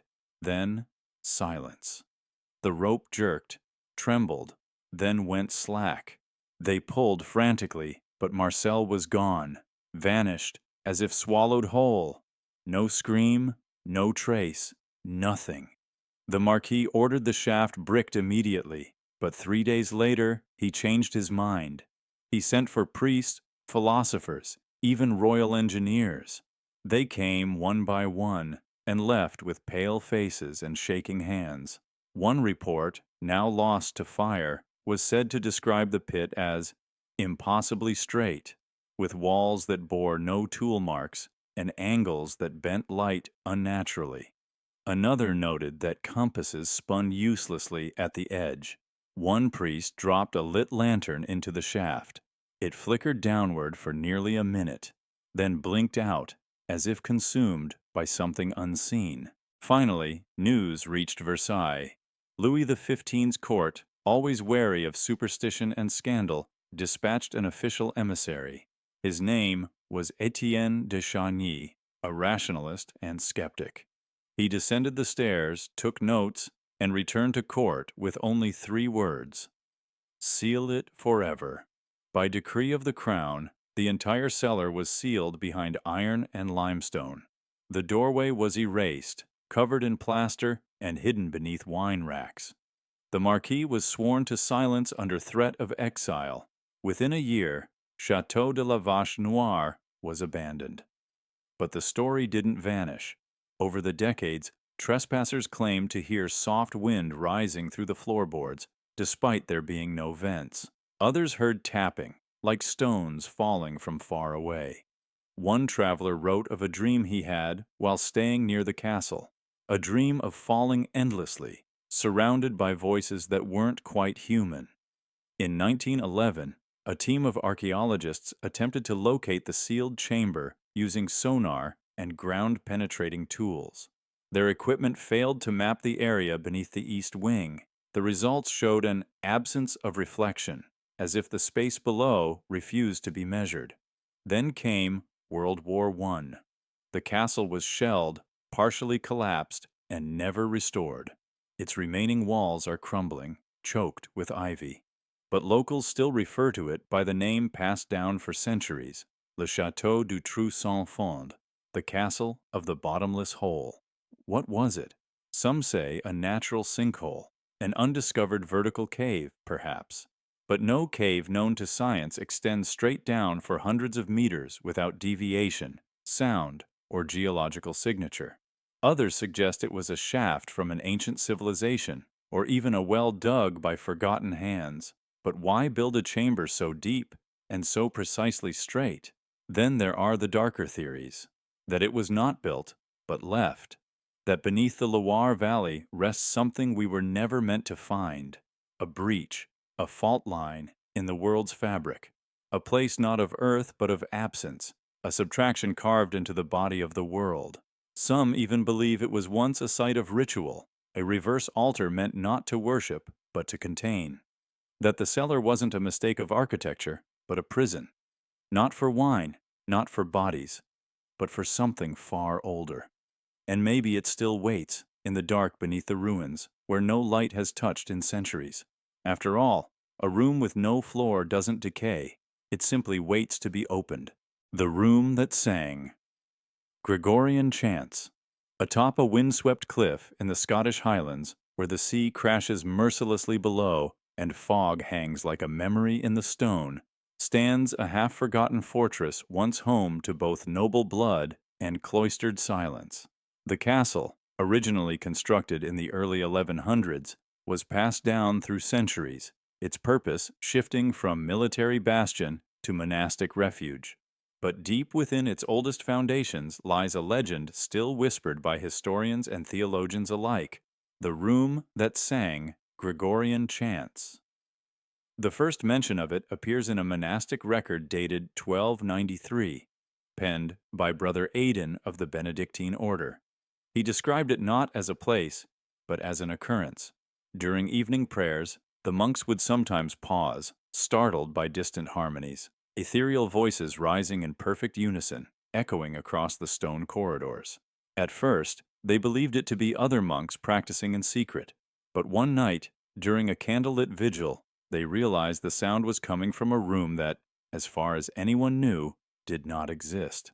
A chamber walled off completely, sealed behind solid stone, with no known door, stair, or passage. Several monks began marking the time and location of the phenomenon. It always occurred during specific hours, just before lauds and again at dusk, times associated with prayer and reflection. Gregorian chants, unmistakable in form, rose from within the walls, not muffled, not distant, but pure and harmonic, as though sung directly beneath the stone itself. More unnerving, the chants didn't match the voices of the living monks. These voices were deeper, older, and sang in dialects that had already fallen out of use. Some claimed they sang in Latin forms from before the schism. Others said they heard names woven into the harmony, names of martyrs, saints, even abbots long dead. The monks, fearful but drawn to the mystery, asked the local bishop to investigate. Bishop Malcolm of Argyll traveled to the site in 1295. A learned man and known skeptic of miracles, he expected to find wind patterns or echoes. Instead, he reportedly stood for hours outside the sealed wall in contemplative silence. According to the surviving codex of Brother Edric, the bishop emerged pale and silent. He gathered the monks, and in a voice that brooked no dissent, declared, "You must never break this wall. To hear the dead is not the same as knowing them. To unseal their silence is to share in their unrest." He blessed the stone with holy oil and ordered all records of the chamber's location removed from the monastery's map. He wrote no official report. Only one line survives from his private correspondence. The wall holds more than air. It sings not of God, but of memory bound by sorrow. Centuries passed. The chants continued. By the 15th century, when the castle passed briefly into the hands of the Order of St. Ninian, the phenomenon was considered sacred. Pilgrims began to arrive, hoping to hear the ghostly choir. The monks never invited them near the sealed chamber. It was said that one man, a wealthy merchant, attempted to bribe his way past the guards to chip away at the wall in secret. The next morning, he was found catatonic near the chapel, mumbling a melody no one recognized. He never spoke again. Records indicate he hummed the same four-note phrase for the rest of his life, until he stopped breathing mid-note, eyes wide. In the Reformation, the monastery fell into disrepair. The castle was partially burned by royalist forces, and the monks dispersed. But when stonemasons came to repurpose the grounds for secular use in the 1600s, something strange happened. Workers in the West Wing, where the sealed room was believed to be, refused to continue construction. Several claimed to hear chanting from the walls. One worker reportedly fled after seeing candlelight flickering beneath the stone. He claimed the wall breathed when the chants began, as if the stones were part of a body that remembered what it once was. The work was abandoned. That portion of the castle was left untouched, overgrown with ivy and shadow. Even in modern times, the mystery has not faded. In 1971, a group of researchers from the University of Edinburgh visited the site to study acoustic anomalies. Using directional microphones and infrared scanners, they attempted to pinpoint the origin of the sound. Over a 3-night observation, they captured harmonic frequencies too low for the human voice, yet layered in patterns indistinguishable from human chant. One of the engineers quit the project the next day, refusing to analyze the recordings. He wrote only one sentence in his final log: "They know we're listening." To this day, the room has never been opened. No blueprint shows an entryway. No corridor leads to its core. It is entombed by deliberate architecture, sealed before the age of printed books, remembered only by those who still feel the reverberations in the stone. Some believe it's a burial chamber, consecrated so deeply that the voices of those entombed rise in sacred repetition. Others think it's a collapsed chapel, and that sound somehow lingers in the structure, like dust caught in a cathedral's beam of light. A few believe it's not from the past at all, but from elsewhere entirely. A parallel echo, bleeding through time, drawn to the prayers of the living. But no matter the theory, one truth remains: the chants continue. Even now, visitors standing in the ruined chapel claim to hear faint music when the wind dies, long, low harmonies, without source or breath. The air grows still, the hairs on the skin rise, and for a moment you are no longer standing in ruins. You are standing at the edge of something still alive. A memory of worship carved so deep into stone, it never stopped singing. A choir without congregation. A prayer without end. The room that sang. Gregorian chants has never been opened, and perhaps it never should be. The tower that ate its builders. In the rugged outskirts of what is now northern Italy, nestled between jagged hills and forested ravines, there once stood the skeleton of an unfinished spiral tower, a construction so strange, so out of place, that even locals feared to name it directly. They called it only La Torre che Mangia, the tower that eats. It was begun in the late 1300s, under the commission of a lesser nobleman known as Lord Benedicto della Marca, an eccentric landowner with ambitions far greater than his reach. He wanted a structure that could be seen from all valleys below, a spiraling testament to his name and lineage. Instead, he created a monument to terror. The tower was unlike anything in the region. Instead of a straight vertical build, it wound upward in a narrow helix, each layer twisting counterclockwise. The stones used were not local. Eyewitnesses from the time reported dark, metallic-looking slabs with strange geometric inlays, materials no nearby quarry could produce. Records suggest that these were shipped from a now-vanished mine far to the north, and that their weight was unusually low for stone, yet they rang when struck. Construction began with a crew of 15 masons and 30 laborers. For weeks, progress was swift. The base was laid, the first spiral curve carved into the stone, and scaffolding was built up to the 3rd level. Then one morning, a master mason named Giacomo failed to report for his shift.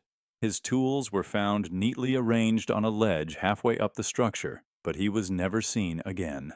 At first, his absence was chalked up to desertion, but then, just days later, 2 more workers vanished, one after another, both on shifts scheduled near the tower's interior wall.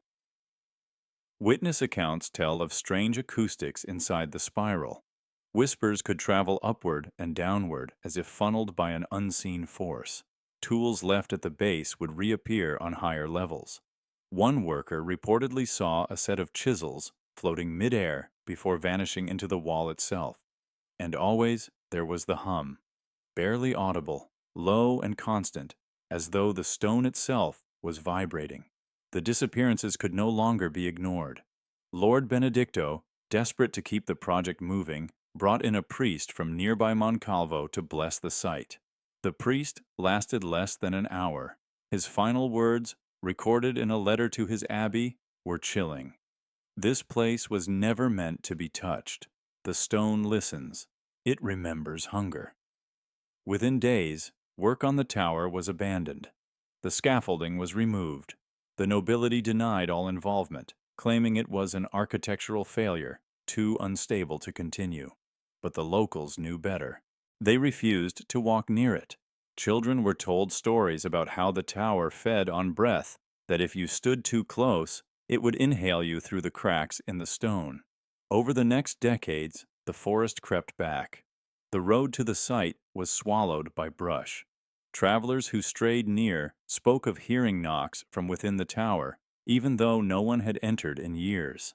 One hunter described seeing a figure standing midway up the spiral one evening at dusk, though he swore there were no ladders, no ropes, no paths. When he returned with others, the figure was gone. But the forest around the tower was unnaturally silent. In 1624, a scholar named Anton Veretti, fascinated by the legends, organized a team to document the site. They mapped the structure, examined the stone, and noted that parts of the interior spiral had warped, twisted inward, as if the tower had shifted its own shape. Veretti descended into the base chamber alone with a lantern. His team waited outside. He never returned. Only the lantern did, dropped from the tower's third level hours later, unbroken. After that, no further investigations were sanctioned. The tower was declared dangerous, its existence quietly removed from regional maps. Earthquakes and storms eventually took their toll. By the 1800s, only half the structure remained, crumbled and smothered by trees. But the spiral was still visible, half buried yet intact, as though the earth itself could not bring itself to fully consume what had once consumed men. Modern archaeologists are divided on the tower's origins.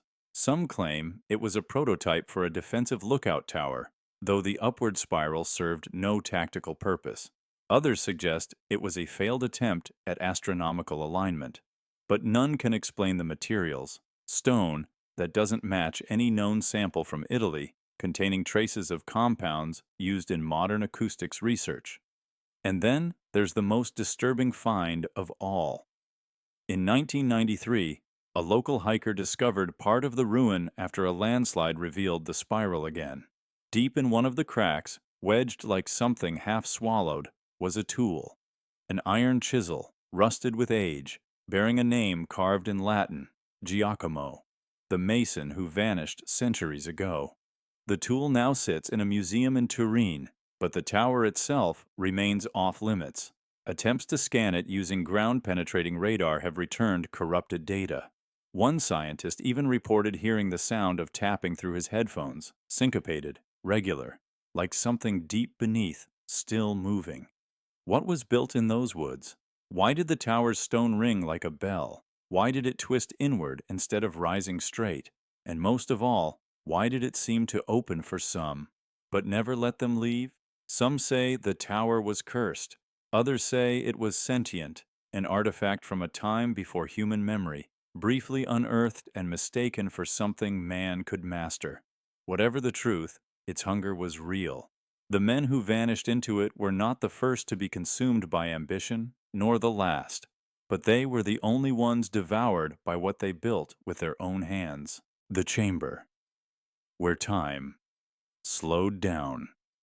In the quiet hills of northern Italy, nestled among vineyards and forgotten stone roads, stands the weather-worn remains of Fort Rocchetta, a 17th-century stronghold once used by both military forces and local nobility. Overgrown with ivy and riddled with structural decay, The fort no longer welcomes visitors. But long before it was abandoned, it was feared, not for war or ghosts, but for something much stranger. At the heart of the old fortress, behind what is now a bricked-over wall, was a room. A perfectly ordinary chamber by appearance, stone walls, arched ceiling, a single window facing the woods, but those who stood inside it reported the same uncanny sensation, that time itself refused to move. The earliest record of this phenomenon dates back to 1727, when an officer stationed at the fort noted something strange in his journal. The west chamber refuses the hour. My pocket watch falters. My thoughts feel long. His entries were dismissed as exhaustion. But he wasn't the last. By the early 1800s, the west-facing corner room had earned a quiet reputation. Soldiers would step in and feel immediately disoriented. A 10-minute patrol felt like hours. Candles burned slower, wax pools barely forming, the flame standing stiff like it was being watched. Clocks brought inside would stop or begin to lag behind their identical counterparts just meters away. One sergeant, Emilio Favero, conducted a series of unsanctioned tests in 1839. He placed two identical hourglasses, one inside the chamber, one in the hallway. After 15 minutes, the hallway glass had emptied as expected. The one inside, still trickling sand, barely halfway drained. He repeated the test with candles, with melting ice, even with his own breathing, recording that his pulse, too, seemed to slow while inside. He wrote, "It is as though my body remembers a different clock. My hands feel distant from my arms. I stare at the wall, and seconds stretch like wool."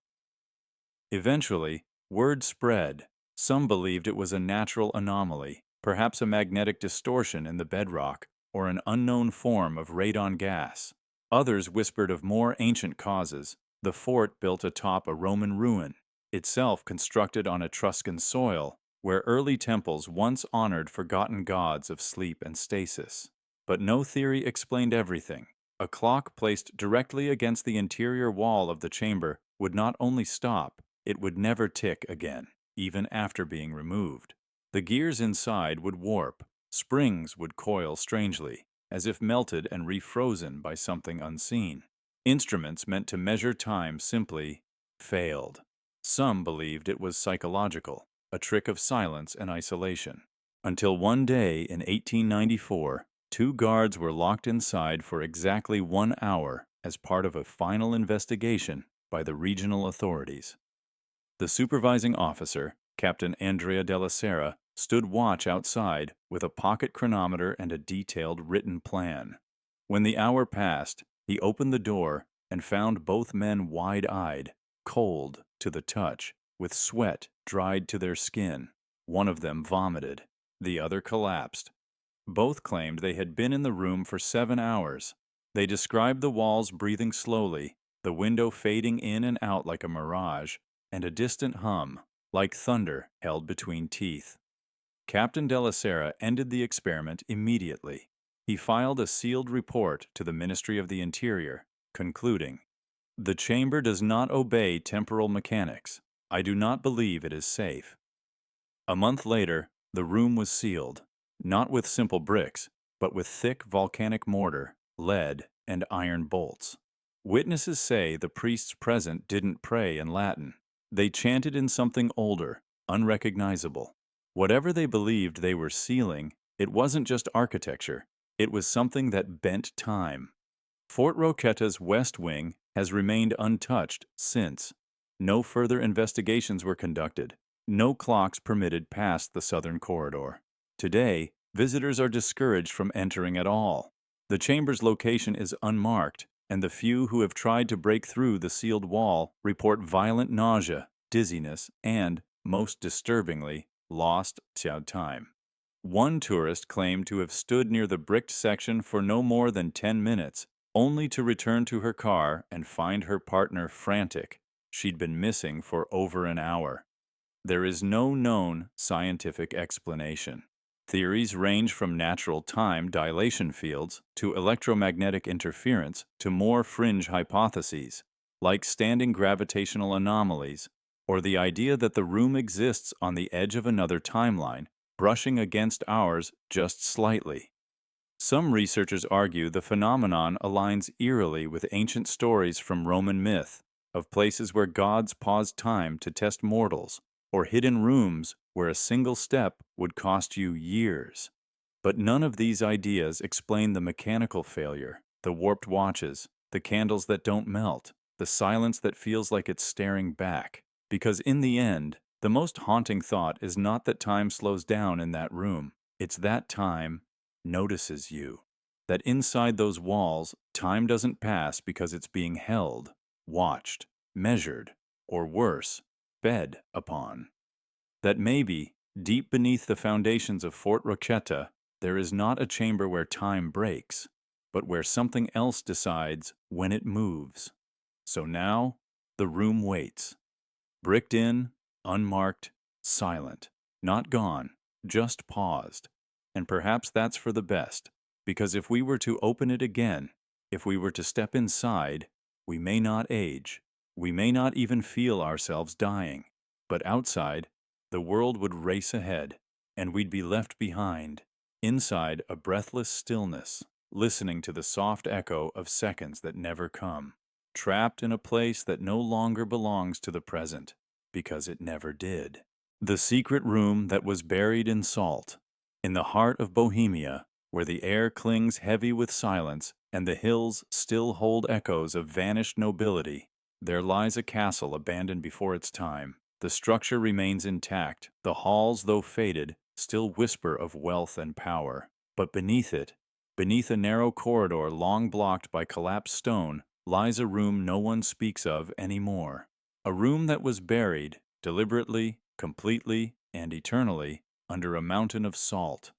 It was once a servant's quarters, tucked away in the east wing of Lord Jacob Varnek's estate, a minor Bohemian noble with an obsession for purification.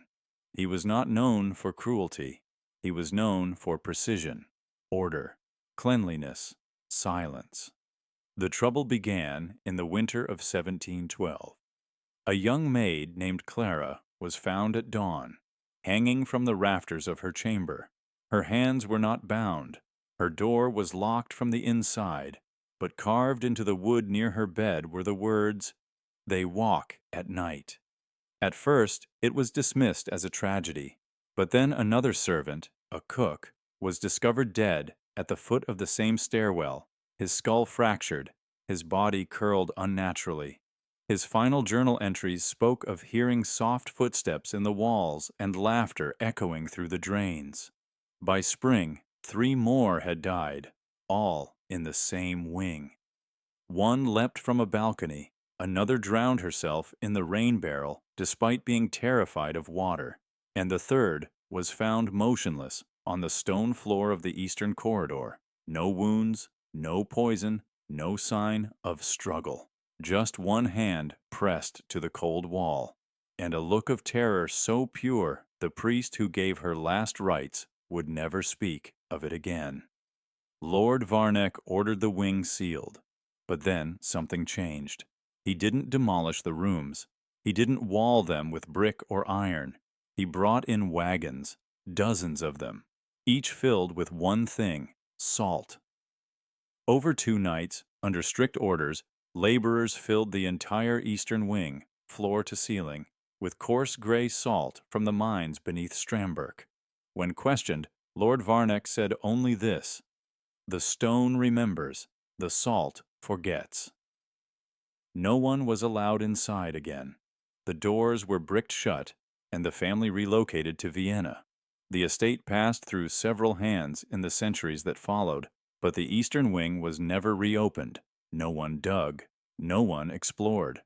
And over time, the very idea of the room beneath the salt passed into uneasy legend. It wasn't until 1987, during a land assessment by the Czech National Heritage Institute, that interest resurfaced. Using ground-penetrating radar, researchers mapped the buried wing. What they found was staggering. The salt had preserved everything. The walls, the floors, the furniture, entirely intact, frozen in a crystallized tomb. But one anomaly stood out. At the center of the buried section was a smaller chamber, an interior room never listed in the estate's original blueprints, perfectly square, 5 meters wide, completely entombed, no doors, no windows. And inside, a shape, not furniture, not structural, just a mass, roughly human-sized, but indistinct. No excavation was ever performed. The team refused. One member claimed his scanner glitched the moment it passed over the central chamber. Another grew nauseous and had to leave the grounds. Eventually, the castle was marked off-limits for historical preservation. Still, stories circulate. Locals say the salt sometimes shifts at night, that you can hear it settling even when the air is still. Some claim to have seen footprints appear in the dust outside the sealed wing, leading up to the bricked entrance, but never away. A letter, preserved in the Varnek family archives and dated 1713, offers a final clue. Written by Lord Varnek to a bishop in Prague, it reads, "I have done what I must. Salt is sacred. It seals what cannot be cleansed. The room breathes beneath it still. If the stones ever weep again, bury the entire estate." What was in that chamber? What drove those who entered to madness, despair, and silence? Was it disease? A gas leak? A shared hallucination seeded by grief and superstition? Or was it something older? Salt has long been used to ward off evil, to cleanse, to preserve, and to protect. But here, it was used not as a ward, but as a grave. A burial not for the dead, but for a room, for a memory, for something that could not be destroyed, only sealed in silence. And that salt remains, heavy, undisturbed, because some places are not haunted by what lingers. They are haunted by what was buried, and what still waits to rise. The corridor that ended in a mirror. In a remote corner of Bohemia, hidden among crumbling estates and snow-bitten woods, stands a manor whose name has faded from maps, but not from memory. House Kesselring, built in the 17th century by an eccentric nobleman and mathematician named Lord Anton von Kesselring, was once the pride of the region. A man obsessed with geometry, optics, and the perfect design of space, von Kesselring dedicated his wealth not to art or war, but to the construction of corridors, libraries, and symmetrical chambers that aligned with the stars. But one room, one corridor, was sealed after his death, and has remained so for nearly 300 years. It was discovered only by accident, in 1813, by a visiting archivist named Elias Strasser. While cataloging the manuscripts of the late Lord, Strasser noticed a draft in the back of von Kesselring's private study, where no window or vent should be. Tapping along the bookcases, he found a false panel. Behind it, a narrow, dim corridor, only shoulder-width wide, carved in perfect straight lines through the heart of the manor. No dust, no spider webs, as if someone, or something, had been walking it regularly. The corridor extended about 30 meters and ended in a single object, a full-length mirror. But not just any mirror. This one was flawless. No scratches, no fogging, no signs of age. Its surface was so clear, so cold, that standing before it felt like standing before a window into another room. Strasser, entranced, leaned in, and the figure staring back blinked before he did. Shaken, he stumbled backward, convinced it was a trick of the light. He returned the next day with 2 assistants and lanterns. They saw it too. In the reflection, figures moved not in tandem, but independently, slightly out of time, as if the mirror was lagging or watching. Rumors spread quickly. The mirror became known as the second corridor, as if what lay behind it was another hallway, leading deeper into somewhere else. People spoke of the figures inside, shadowy forms that paced behind the glass, sometimes halting to look directly at the viewer. One servant claimed she saw her dead brother waving from the other side. Another refused to enter the room ever again after the mirror showed her own face, crying before she'd shed a tear. The hallway was examined by scholars, priests, even physicists from the Austro-Hungarian court. Some believed the corridor was a meditation chamber designed by von Kesselring to study perception.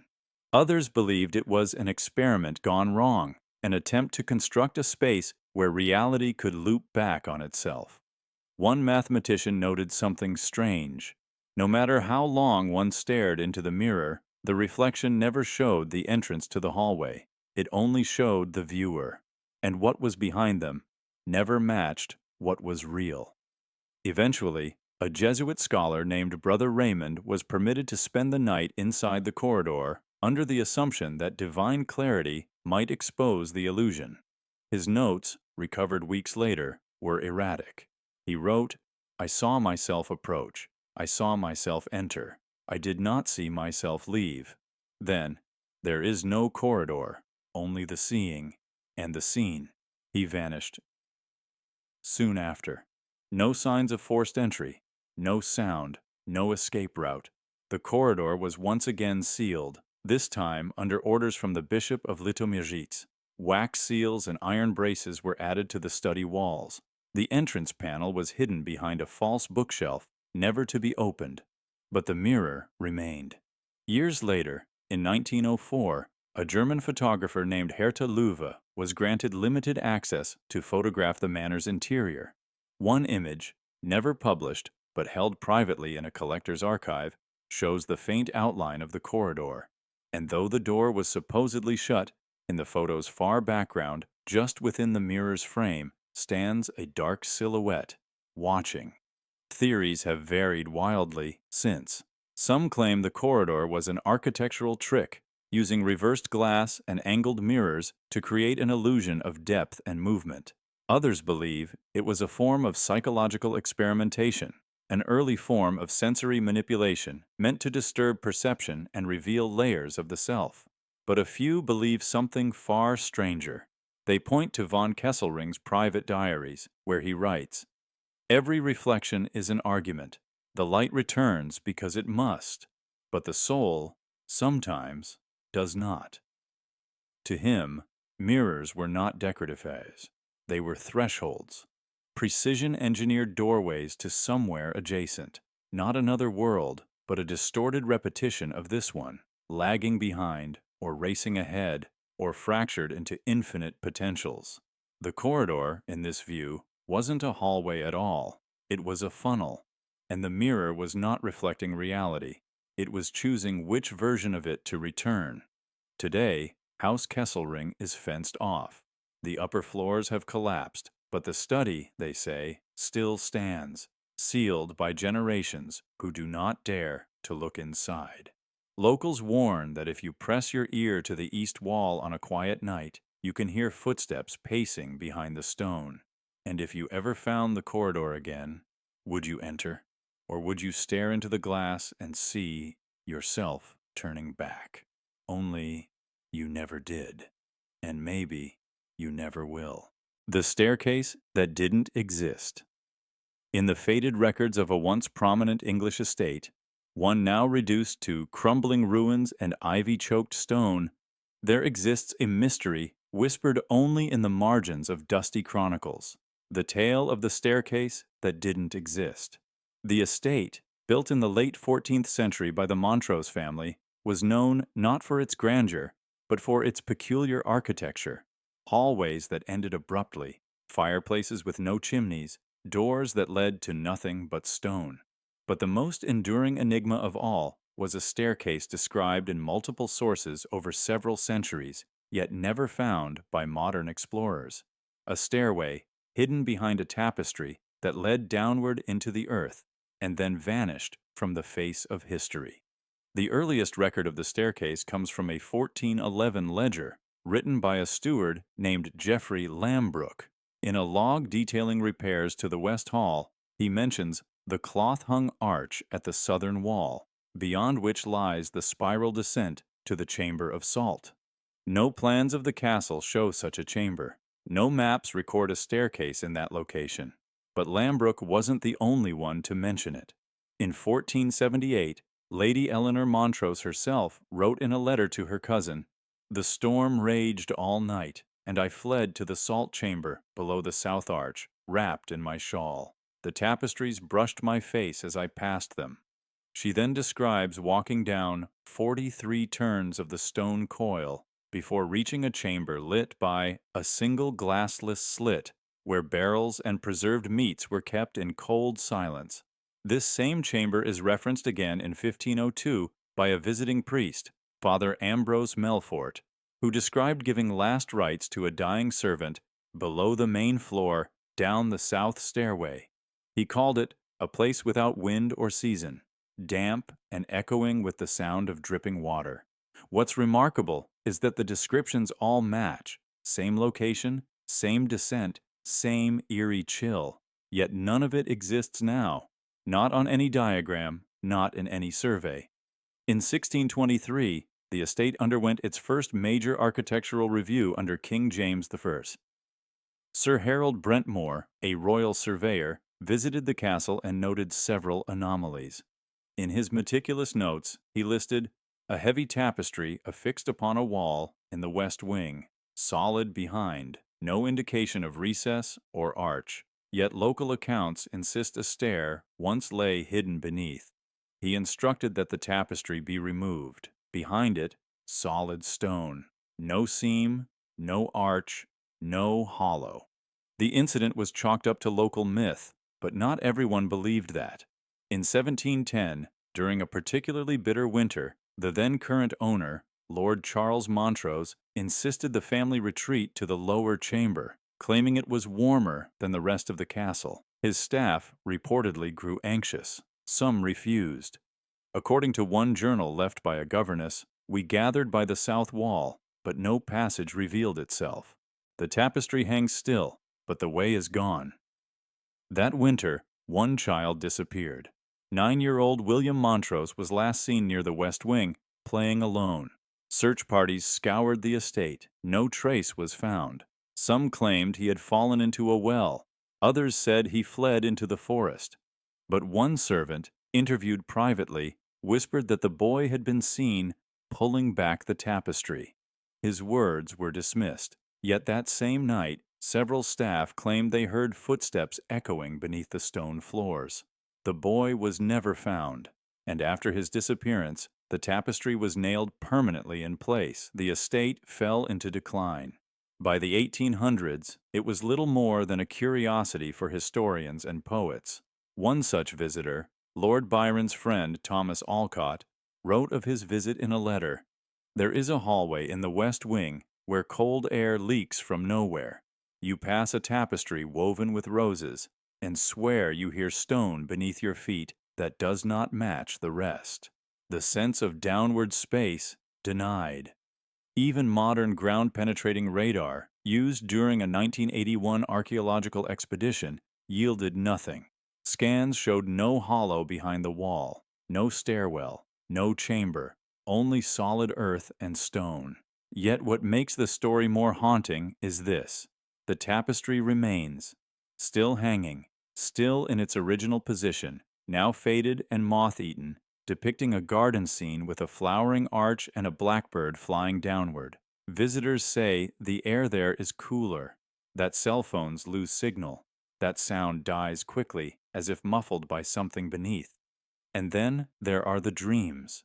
Local caretakers report recurring visions of spiraling descent, of endless stone steps turning downward into darkness.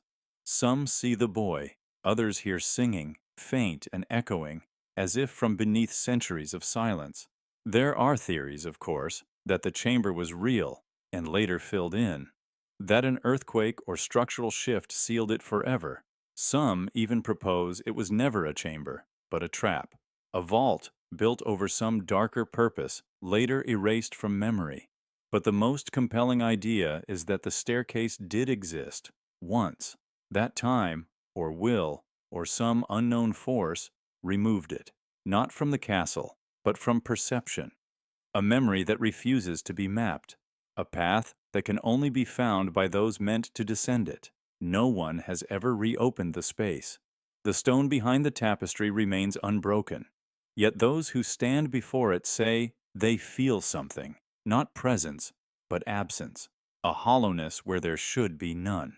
The staircase that didn't exist is now just a phrase in old books, but something lingers there, in silence, in stone, in the strange pull of forgotten architecture. A downward path etched into the mind, if not the map. And if you listen closely, sometimes you hear it, a faint echo, like footsteps spiraling into earth. The room the king refused to name. In the heart of a once glorious royal fortress, hidden behind layers of meticulously preserved history and beneath ceilings of gold-leafed grandeur, there lies a room that no plaque describes, no tour guide mentions, and no map acknowledges. It is neither cellar nor tower, neither hall nor prison. Its name, if it ever had one, has long been stripped from the official record. But among the old blueprints, those faded drafts drawn by trembling architects, there is a single annotation, written in a hand not seen elsewhere. The Hollow. This was the name used by royal scribes only once. In a classified ledger dated 1683, filed under the reign of King Alaric IV of the House Verden, the hollow appears sandwiched between mundane entries for storerooms and banquet chambers. No dimensions are listed, no door is marked, and nowhere is it stated what the room contained, just a name and silence. The fortress itself is real. Located in southern Burgundy, Chateau Verden was the seat of royal influence for nearly 4 centuries. It played host to coronations, treaties, and civil wars. Tourists now walk its candlelit corridors and admire the grand ballroom where nobles once danced beneath sapphire chandeliers. But few ever notice the irregularity near the west wing, a corridor that seems to curve too sharply, a wall slightly too thick. And fewer still know that beyond that wall, accessible only by a narrow service stair hidden in a forgotten linen closet, is the door to the hollow. The door is ordinary at first glance, oak, iron-braced, unadorned. But what lies beyond it is anything but. The room is perfectly square, exactly 12 feet on all sides, no windows, no markings, no ventilation. The walls are clad in a material that predates the rest of the fortress, some kind of stone that does not reflect light, absorbing torch and lamp alike into a dull, oppressive dimness. Sound does not echo inside. Voices feel muffled, as if spoken into cloth. Those who have entered, few and sworn to secrecy, report a sensation difficult to describe. Some say it's like being watched, not from one angle, but from all angles at once. Others say the air feels too heavy, as if it remembers the weight of someone else's breath. One 19th century historian who accessed the room while researching the fortress archives described it as a vacuum shaped like a room, where purpose was stripped out but presence remained. The hollow was never used, at least not publicly. During Alaric IV's reign, it was ordered sealed, not repurposed, not remodeled, sealed. In a rare surviving letter to his council, the king wrote only this: "Let no one ask what it was for. Let no one speak its name in court. I will not see it on paper again." The king's refusal to name the room became legend in the court. Whispered stories spread that it was a torture chamber so refined in its horror that even executioners avoided it. Others said it was a ritual space, inherited from pagan rulers before the Christian conversion, something built not to hold people, but to contain forces no longer worshipped. A third, rarer version of the tale claims it was not built by men at all, but that the rest of the fortress was built around it, that the hollow predates the crown itself. Curiously, after the hollow was sealed, King Alaric was never the same. Records show he retreated from public appearances. He dismissed his council for weeks. And in one cryptic journal entry, he wrote, "The walls do not forget what they've been told. I have sealed the mouth of the hollow, but it still listens." Generations passed. The fortress changed hands, survived fires, revolutions, and restorations. But the hollow was always preserved. Architects attempting to convert the West Wing were repeatedly denied permission to remove or repurpose the area. In 1927, A military historian researching fortress security was granted brief entry into the hollow. He left within 3 minutes. When pressed, he simply replied, "It is not a room." One of the most chilling moments in the hollow's long shadow occurred in 1941 during the Nazi occupation of France. Officers took over Chateau Verdun and converted parts of it into a command center. One unit attempted to clear the hollow for munitions storage. According to a French caretaker's testimony after the war, the Germans entered with tools and lights. Within an hour, they left. They posted a guard at the door, but no one ever went back in. That room was marked off limits, even to the SS. Today, the door remains locked, not with a modern keypad, but with a rusting key held in a private archive, available only under rare conditions. No current curator speaks openly of the hollow.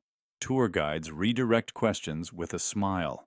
And yet, every so often, someone notices the cold that creeps through that part of the castle, how the walls seem to exhale when you pass, how children grow quiet there, as if something ancient presses against the silence.